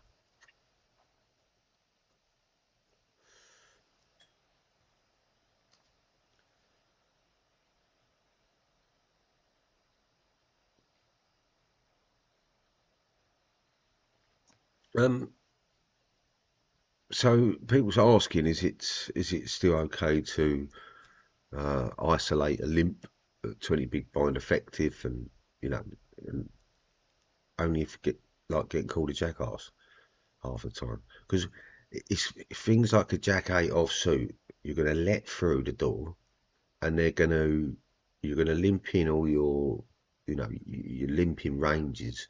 It's like the Wild West. You're letting some idiot come down and get to the river with a 2 pair, and where are you on a board? I've seen it time and time again. Ace King limps to a button, to the blind, and the ace uh, 2, or the king 3 or something also is down in a hand. They didn't want to be in the hand with a king 3. They'd normally just be folding that hand to an open bet. But because people are limp, they ain't getting asked any questions. They ain't got to do anything, so they're just in the hand. And the board comes down king 2, 5 or something. And they've hit themselves 2 pair or whatever. And the person with that ace king feels so fucking confident now, they can't put anybody else on a king, Yeah, they can't put anybody on a two pair, and they're just betting there into a pot that they're dead to.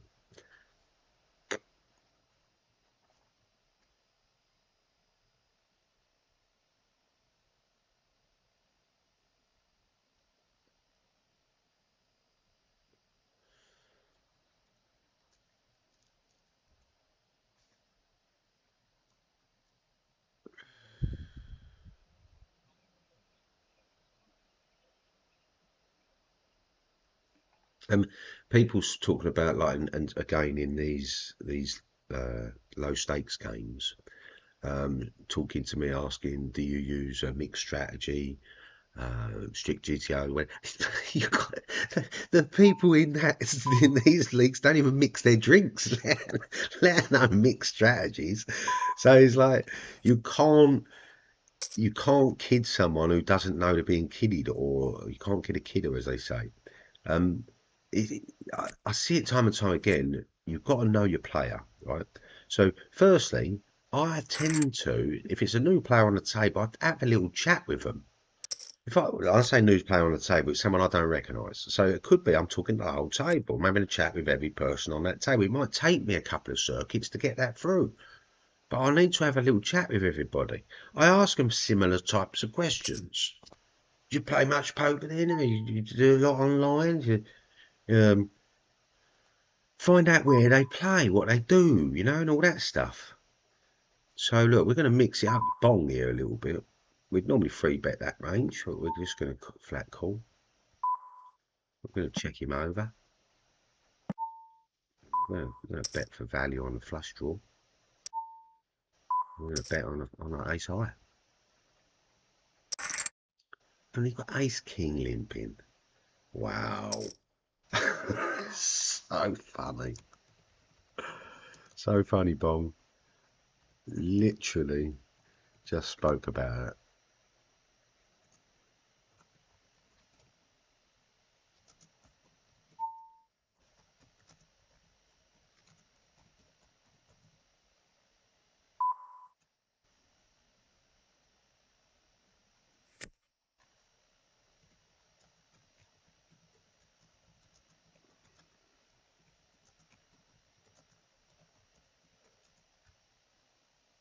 So I don't know what he got out, what Bong got out of that pot then. I think he got about 4 bigs, didn't he? He had a premium hand, didn't he? I had ace eight suited. I nearly raised back to him. So you can see that he lost value on his hand, I feel. Betting into a serial razor and all that stuff. And we was talking about it earlier about when would you limp sort of, yeah, you can limp sort of premium top pairs, top broad raise and stuff.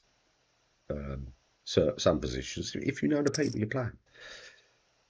Oh, should we just spin up the 10-8, watch him fold? Yeah, yeah, spin up. If he calls, I'm happy with the call. If he folds, I'm happy with the fold. Either over, under over. Straight fold. You're always going to be, when it? Should have shown the 10-8.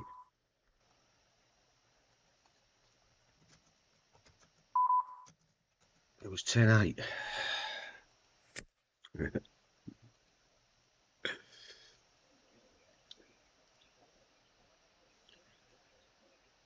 Yeah, limping's is not great at all.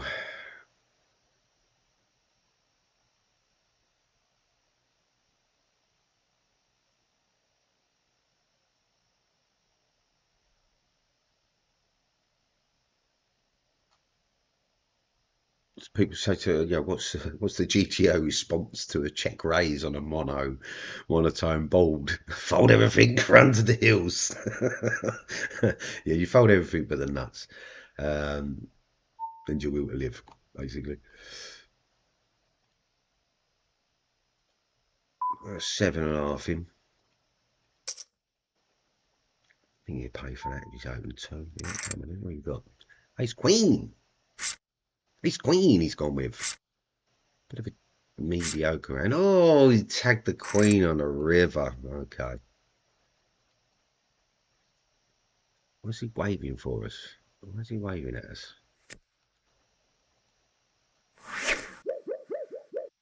Hello? Hello? Why are you waving? Why are you waving at me? You river rat.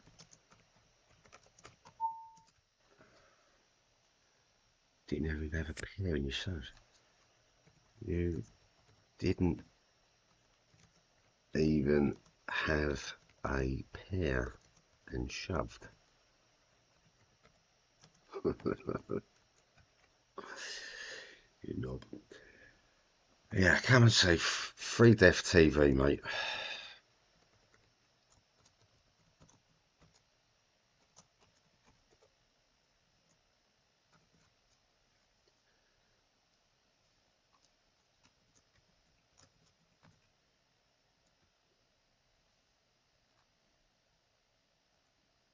Come and see us. Come and see what it's all about.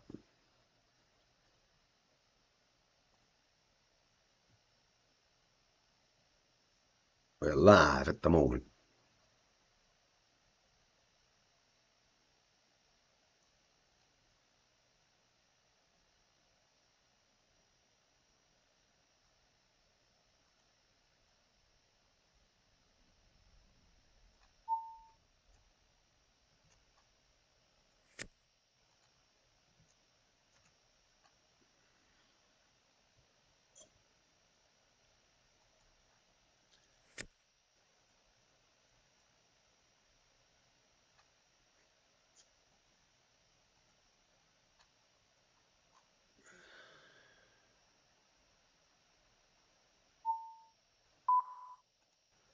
Four, six off fold.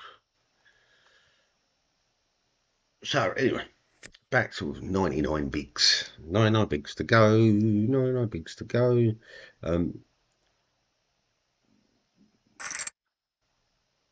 What we'll do is we're just waiting for a serious, decent hand so we can get into cheaply and make some money on. Need to chip up a little bit.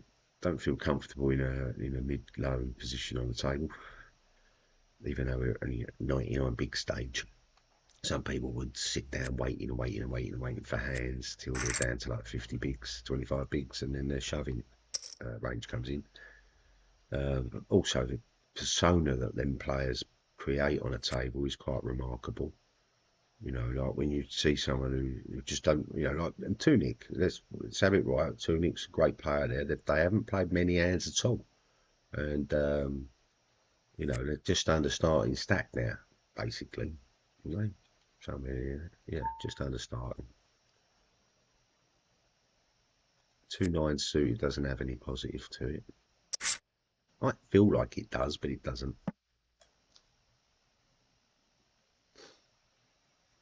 I think it's a point.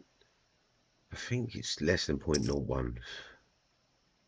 So yeah, so underdog. Everyone folds round unless we can push with a king 5.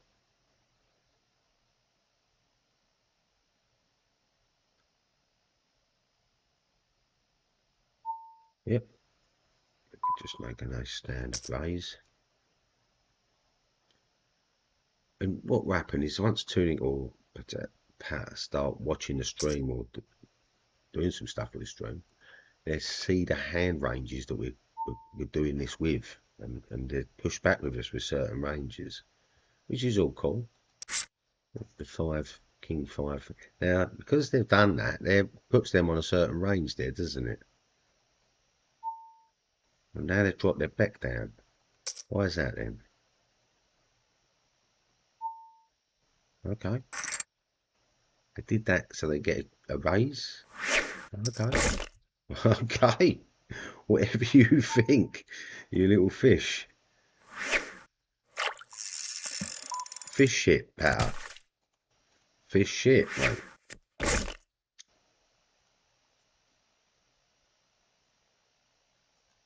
Yeah, if you want to play that game on a small stakes, fair play, man. Oh, Lost our feed. What's happened to that then?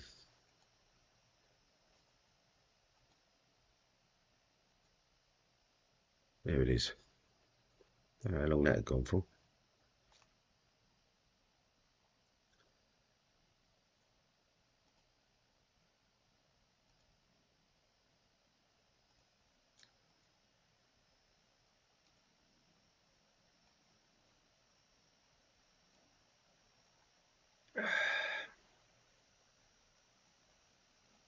Yeah, it can be a little bit frustrating in a game of poker sometimes. It's just one of those things.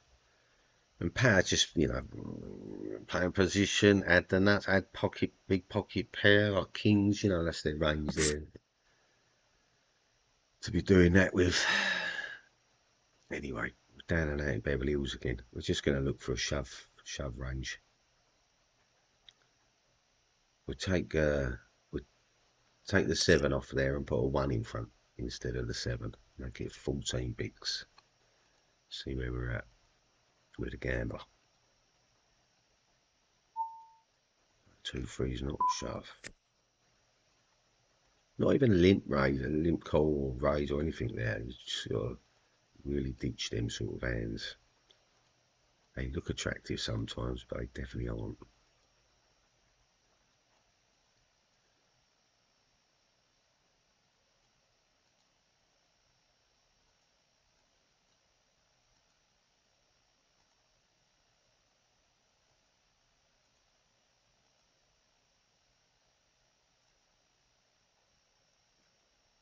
Now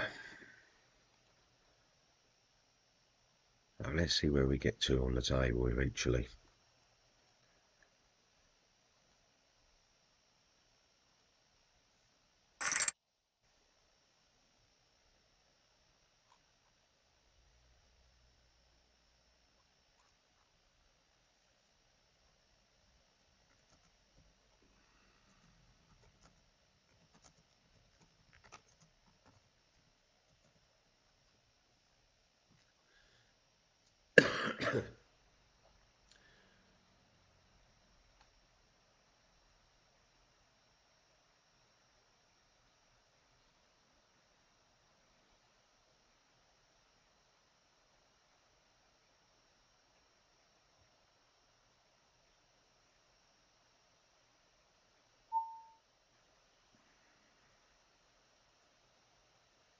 Yeah, we're gonna max in pocket 2s, see where we are. Definitely no hand.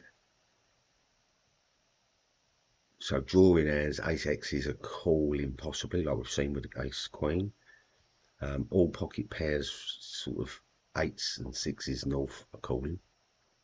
And we're in a spin up really with pocket 2s all the time. Showing the 2s. Even money shot.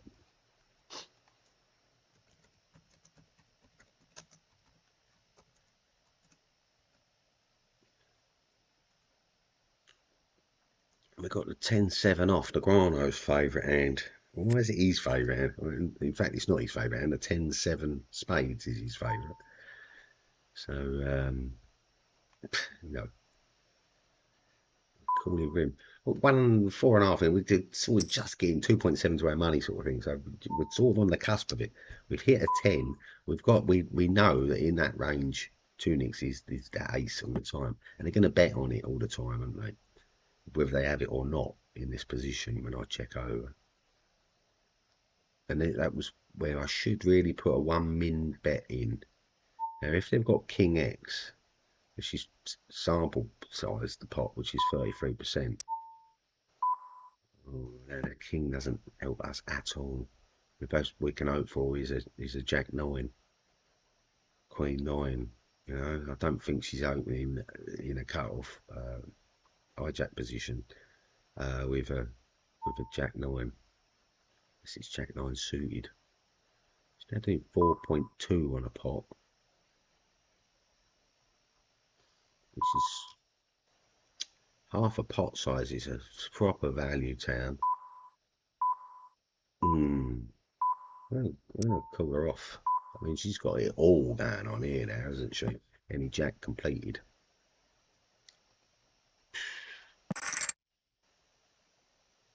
Ooh. Ace 9 suited. So it was close around. We put on that. There was no question she had the ace there, is it? You know, like, that's the thing. And what she's got to maybe look at is bet sizing. Maybe she thought she was getting true value, but when she's looked at what we've called so far down the rivers, maybe not. We're calling station today. We're going to call off most bets. Bet straight into value. On them, normally folds a free bets, so they're on an all in. Unless you got some top premium, and then we're hoping for a 6.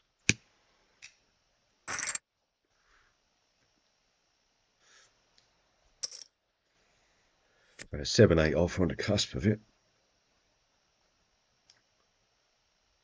We know soon it will fold to a bet all in.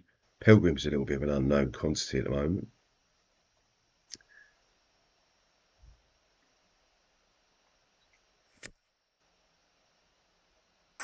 Yeah. Just creeping up to the positions. So that's like 2 all in. So this is the 3rd all in. Hopefully we get a call on it with the 9s. Do like a 9. Maria's hand. Shout out to Maria. Pocket 9s for you, girl. Maria, I got the Maria. Pocket 9s with Shamla 9s though. 3-5 suited looks pretty. Under the gun's not so good. You really, that hand there can only be, if I'm opening or doing anything with this hand here, it's a bluff, really. And really, we might hit a flush. Now, if we do, where are we with that flush? What are we running up against?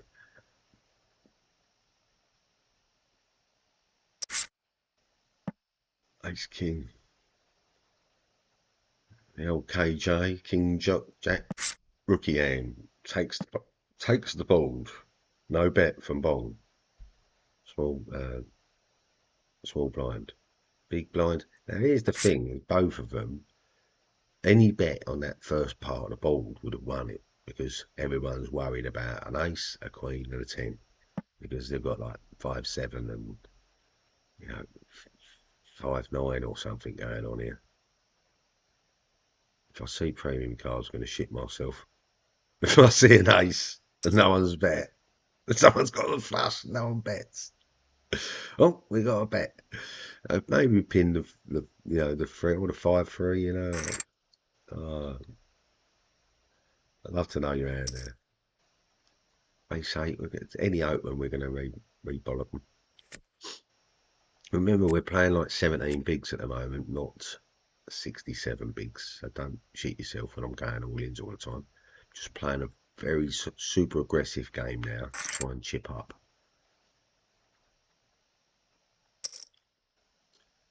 Same. Got a nice premium king queen suited. Any open, we're coming over the top. And we are going to run into aces, kings, queens, a certain percentage of the time. But it's not going to be as high as you think it is.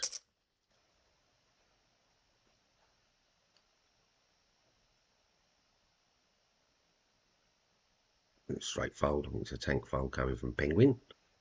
Pellegrin. Is he a Pellegrin Falcon? 1994. How old does that make him if he's a 1994 kid? What's that? 6. It's 31. Yeah, he's a pup. 31 pup. Pellegrin Falcon. It's all about 1994. Right, 7-8 suited. We're on the cusp of it. We're going to pot it.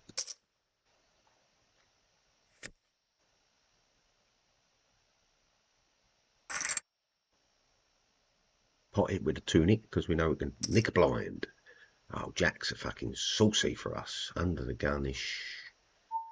Hello, Jack. Hello, Jack. Under gun 2, whatever you want to call this here. It's only a 6 deep table. 6 ringed.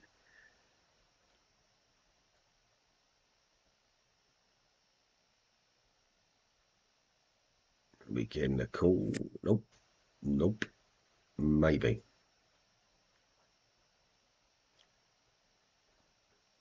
I go, I can't always have how many hands he had. Hopefully this is the call. We're getting a call. No. Look at jacks. Show me jacks there. 7-8 suited with 4.5 bigs it.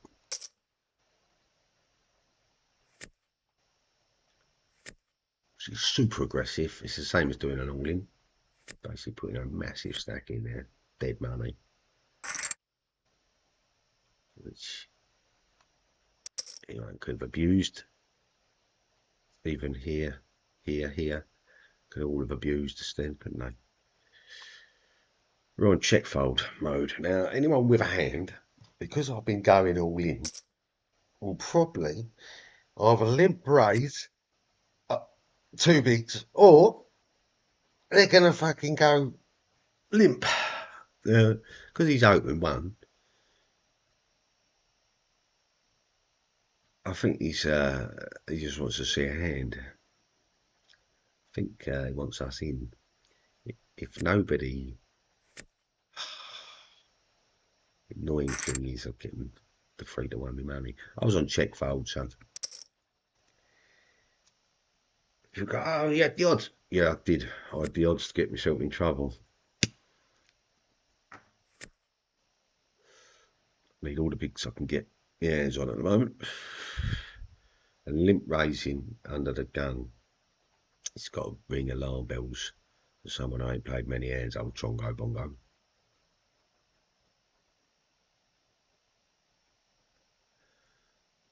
Smart, turning up, so tight aggressive.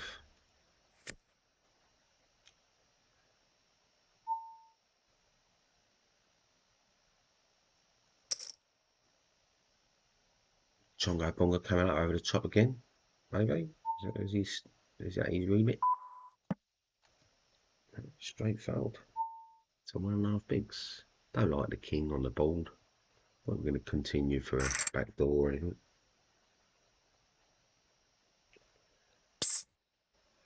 Oh, we're going to get a call. We have to entice someone in. I think we're enticed Peregrine. He's pissed off that we keep nicking his blinds.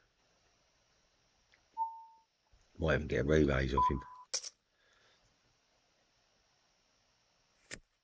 Nope. No, nothing.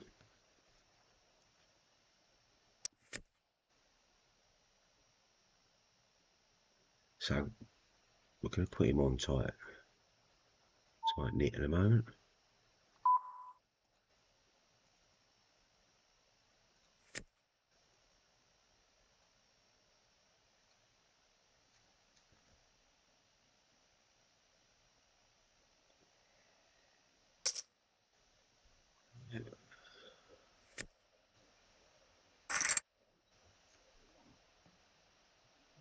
We can, Chongo Bongo's just noticing what he's noticing, isn't he? We're under the gun, ace 3. It's a terrible hand, but we're treating ourselves like we've got 21 bigs at the moment. So we'll stand that open it.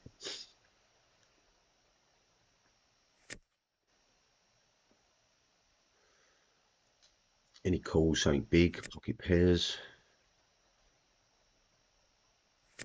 We've got to start seeing the range of the cards that players are playing on a sort of grid in our head sooner or later.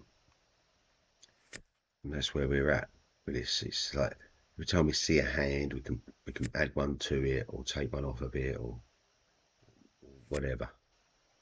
Every time we get information, sort of adding it and taking it away in the head.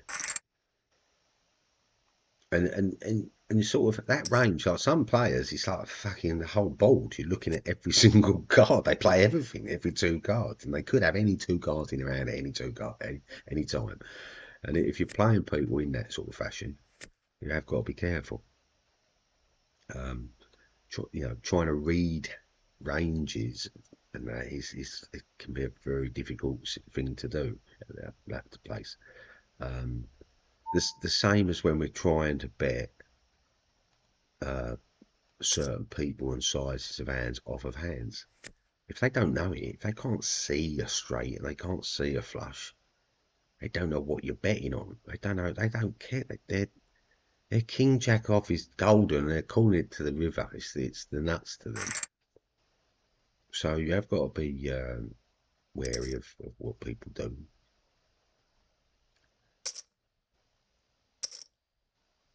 Seven, eight off to open in limps. Limp. So under the gun asked the question. The hijack. Let's put it right in position there, or yeah, hijack position. Because we've got the button, cut off, hijack, and under the gun.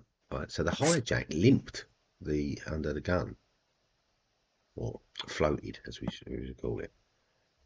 So, and ace five suited didn't come out aggressively enough. I'm still going to always have the ace eight probably in the end. I don't know. I think the ace eight probably folds to proper size betting, but as soon as Ortala put a bet in, it gave them value, so they was calling, and they picked their eight. And that's because Ortala floated the two bigs. And what Tunica was looking for was Ortala or someone to re-raise that position, surely. You know, they want to see a re-raise in there, don't they? Because they want to get isolation with that ace five suited, really, don't they? Surely looking for isolation with that hand. And under the gun is not a great position if you're looking for tightness. I mean, it's on the cusp. The ace five suited's on the cusp, but definitely not. I don't know. Min raising ace fives. Is that where that range is? If it was an ace king suited, would you have raised a bit bigger? But the min raise just doesn't really wash it, does it? Two big blinds, nothing really. When you're asking someone to put in 2.5 or 3 or 4, you know, like the odds of the pot change considerably. And if you put a 3 big blind bet in to the big blind, there's no odds for them to call.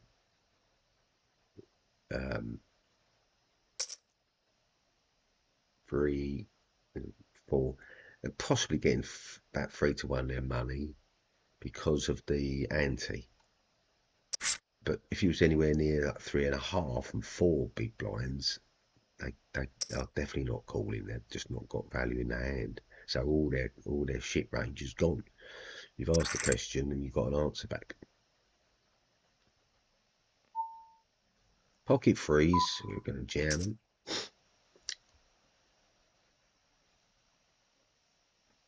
Hopefully they've seen the aces, they've seen the nines, they've seen the sevens. Hopefully they know we're not doing this with shit, or we might get an ace X to call. I don't mind going in with hands. I've put my money in. If pocket eights and that nines call now, great, fair enough. You know, I was always going to run up against it. It's just my chances of them having it are slim.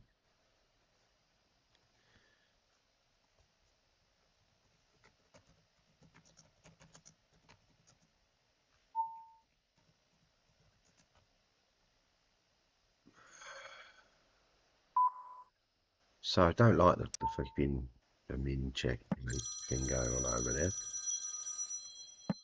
Let's just deal with this phone call. If we can sort this out. Yeah, mate. I'm just streaming at the moment. Let me try and sort out me sound. Hold on. Yeah, I'm just coming back.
There we go, something back like that.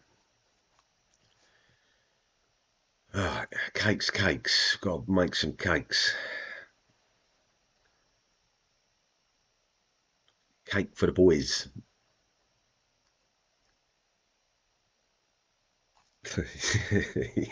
yeah. The proper cakes. 9-7 suited. That looks so pretty. I've got things to do. Could be all in. It could be an all in.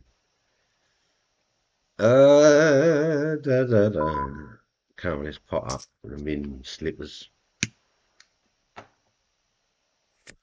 So JR's just started the tournament with full starting stack. Might be just floating in the hand at the moment, which seems to be.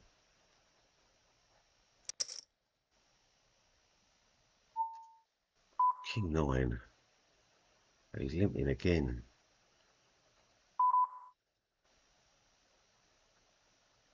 Let's just see where he's at.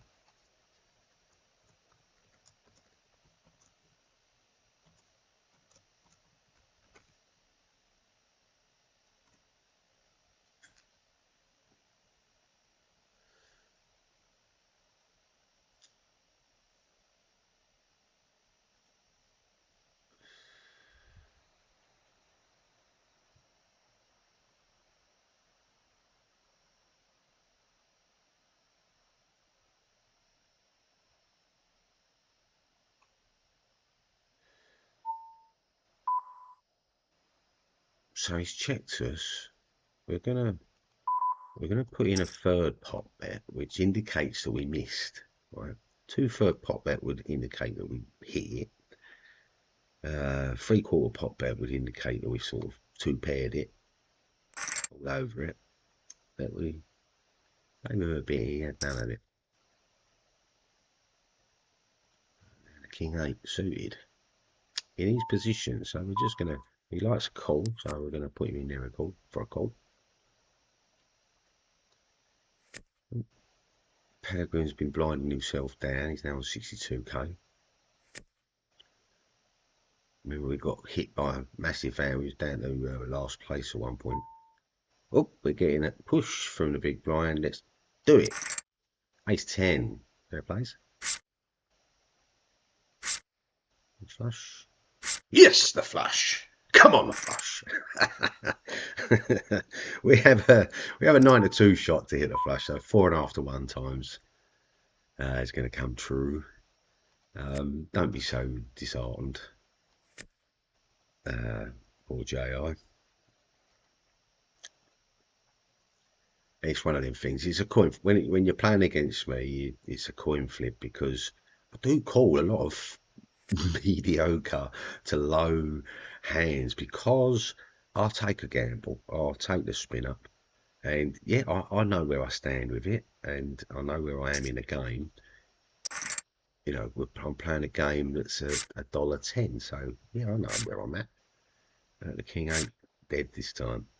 10's tripping up. 4-9 and beat him as well. Jeez Louise. Let's send him a cigar. The man.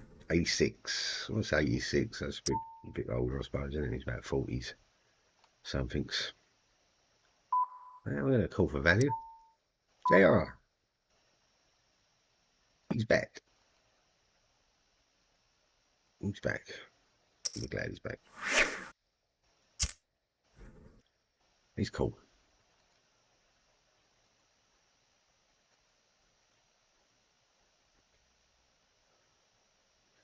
Please don't forget to give us a like and subscribe if you do pop along and pay us a visit. Do some streaming most days. We'll be doing a bit of streaming here and there.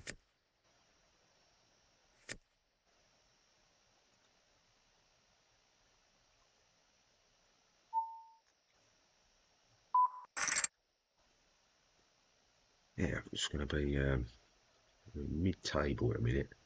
We're just going to take some gambles up because I do have some shit to do, so we're just going to gamble up a few hands, and if we're in, we're in. If we're out, we're out. Got a nice positive EV with this one.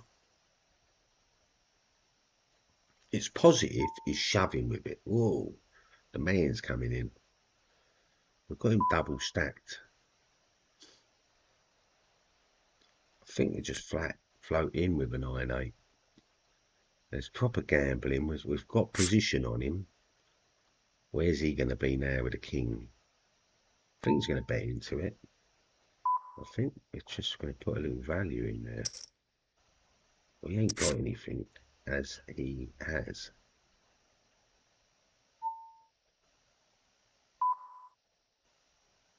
I think we're going to try 2/3 now. Ace 5? That mate.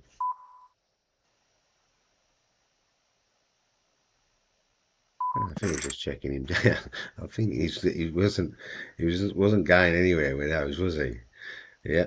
I think he's a winner with those. Yeah.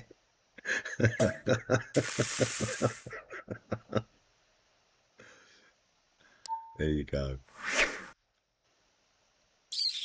Okay. Let's see what Mr. Man's got. Last time he opened jacks with 4. So look, he's got a mediocre hand this time with 2, isn't he? Obviously. Let's see where he's at. Penguin's folded. Just tank folders.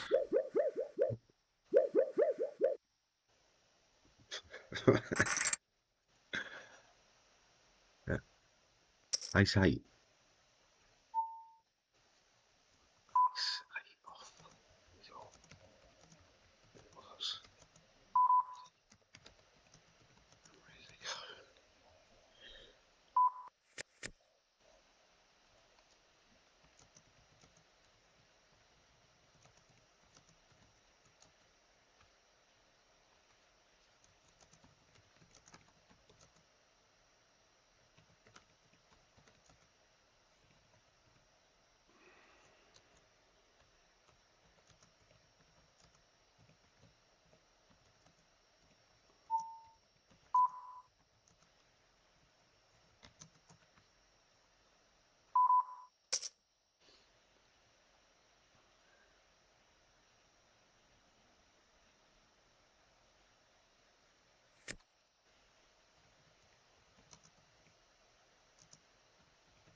Yeah, we stick it out there, and then they still don't pop along. It's just quite remarkable. They're all throwing shit at me when they don't really understand what's going on. And still in questionable tournament size, do you know what I mean? We're in a team that's costing $1.10 now. Some people go, well, you should, use it to really try and play the game, and that. Mine free suited doesn't have any positives there going on. I'm going to fold that. He's not played a handle game. Jack King. Oh, he's into it now. Okay, let's go. He's going to have a monster. He's going to have nothing. Okay, let's do it. Good luck.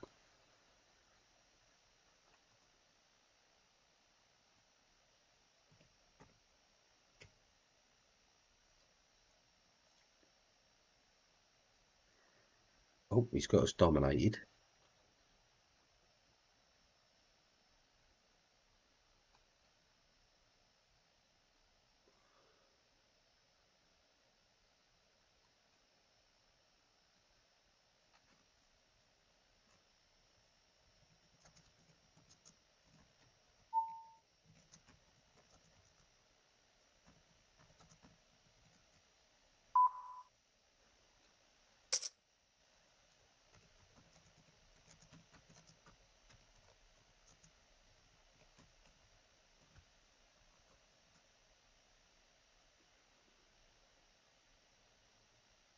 He's lost that hand, hasn't he?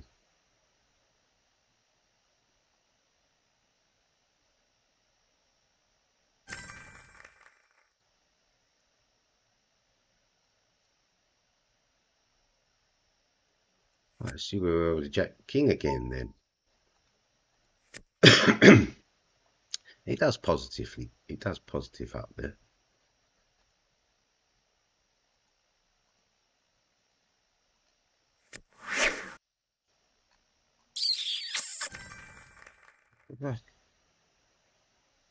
No, gloating a minute ago he was. Just gloating like a good one. And now where's he at? Half hour stack again. Unbelievable. And that's why you shouldn't gloat with poker. You can have a laugh with people and rub them up and give them a rub down, as we call it. But that, you know, gloating's just not fucking right. Not unless they've been a wanker and an arsehole on the table. I don't think I've been there. I've been quite honest on this table. 7-6 sauce borderline. Especially not under the gun.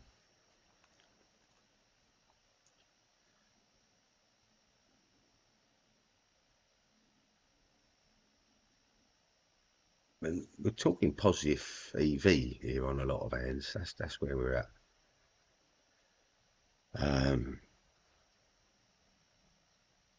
You know, when we're going down the EV route.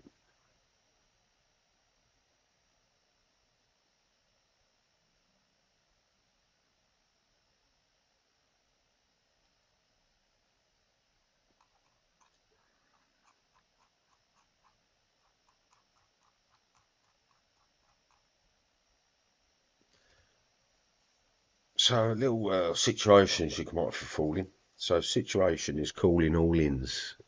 Um, the formula is call divided by call plus pot, usually around 50% break even equity. And that's where you're at with it, 50% equity.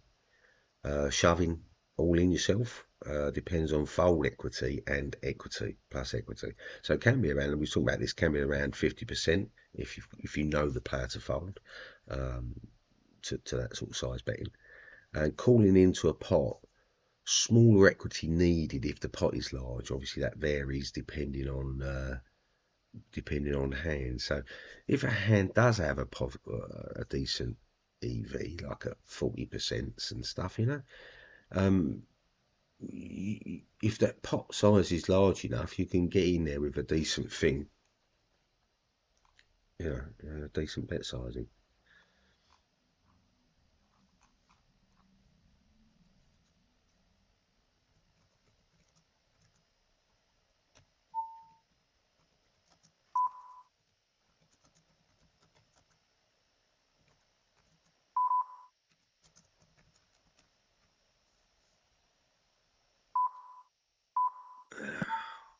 Asked any questions here at all?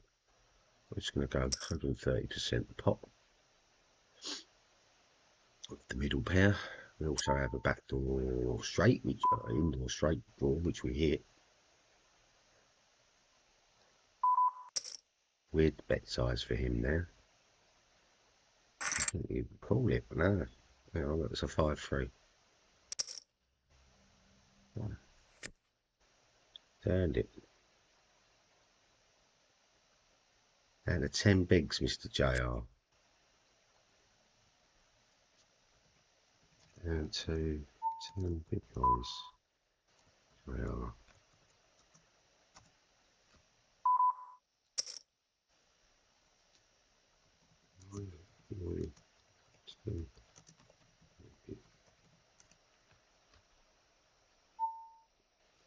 So we got getting horrible